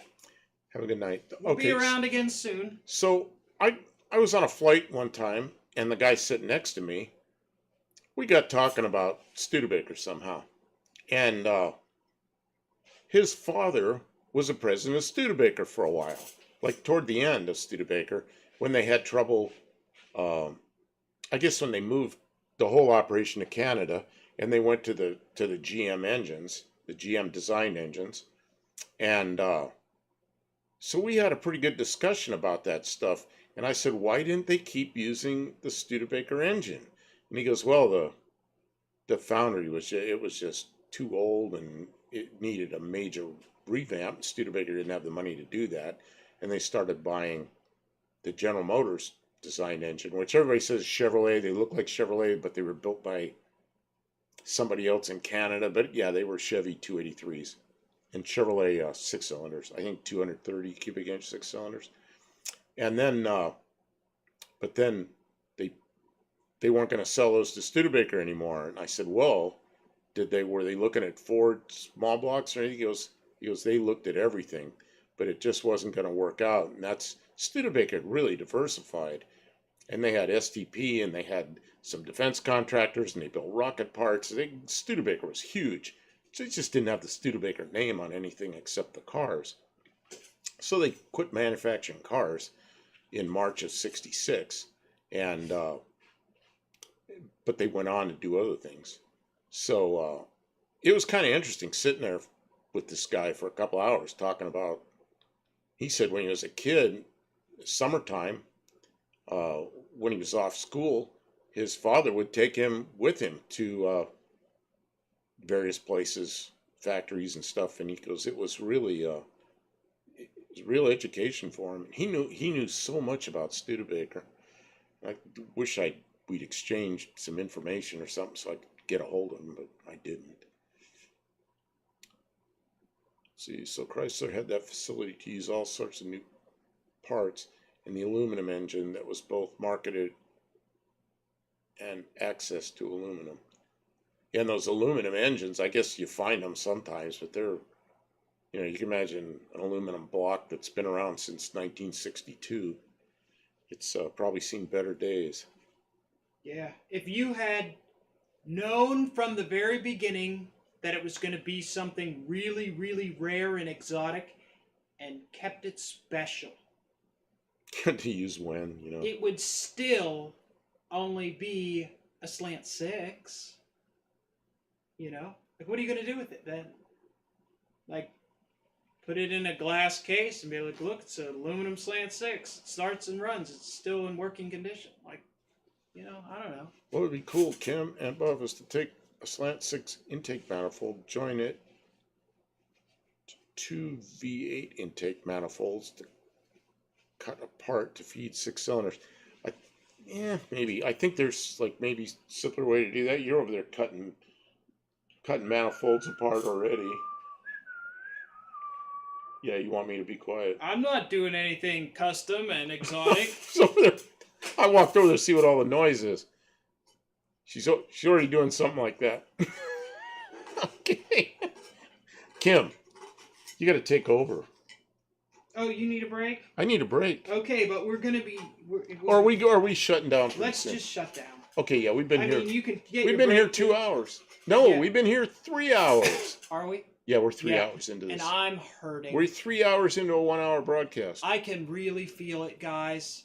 I was really enjoying working on stuff. I've really been looking forward to being back in the shop and being able to stream with all of you and everything. But that surgery, it really did whoop me hard, and I can't keep going. Man, the crash knocked the crap out of me and my shoulders and my neck and everything. But I'm fine. I mean, something's wrong, but I can get around fine. Kim, that surgery knocked the crap out of her worse than the crash did with me. Well, yeah, but the crash has been 3 weeks. I haven't had. And she's just has to rest. I'm sleeping better, but I can really feel being out here for a couple hours working. But I am getting better, so we're gonna keep. Maybe you want to try and be back tomorrow? You think tomorrow will be okay? Who else is on tomorrow? Oh, I don't know. Do you guys watch anybody on Saturdays? Do you want us? We could come back tomorrow. Let's say at 10 Central, 9 Central. What do you want to? Excuse me. What do you want to do? Usually, when on Saturdays we start at 10 because there's a lot of other people that stream on Saturday nights. Is anybody interested in coming back here at 10 Central time, U.S. Central time? We'll be here. Which would be an hour later than we started tonight. Yeah. If you want, we'll be here. Yeah. And we'll talk about the Porsche Weber cars. Oh, 2 Porsche Weber cars? Yeah, Webers would be cool. It's not a long life material. Yeah, that's the thing, Dean. It's yeah. Yep, I am getting tired. That's why I got a little yawning business going on here. I look up there. I go, we've been here 2 hours. I'm thinking, no, we've been here 3 hours. It feels good to get back in the shop, guys. It sure we'll does. be back tomorrow at 10. Thank you, everyone who commented. I'm sorry if we missed your comment or didn't follow your question very well. We will continue to try and do better. Get some rest, everybody. And don't forget to get some work done on your project. A little a day adds up quite a bit. And thank you for subbing BNR Racing. We appreciate you being here. Thank you for mentioning about the stones. I'm going to look them up because I think these exhausts are going to need a little bit, just at least a little cleanup. They're not all burned, but they're a little... Bruce Culchin's still here. Well, you've been here the whole time. Yes, okay. So we have one viewer. We'll be here. All right. We'll see you guys tomorrow night or Tuesday night Yep. for our regular stream. Take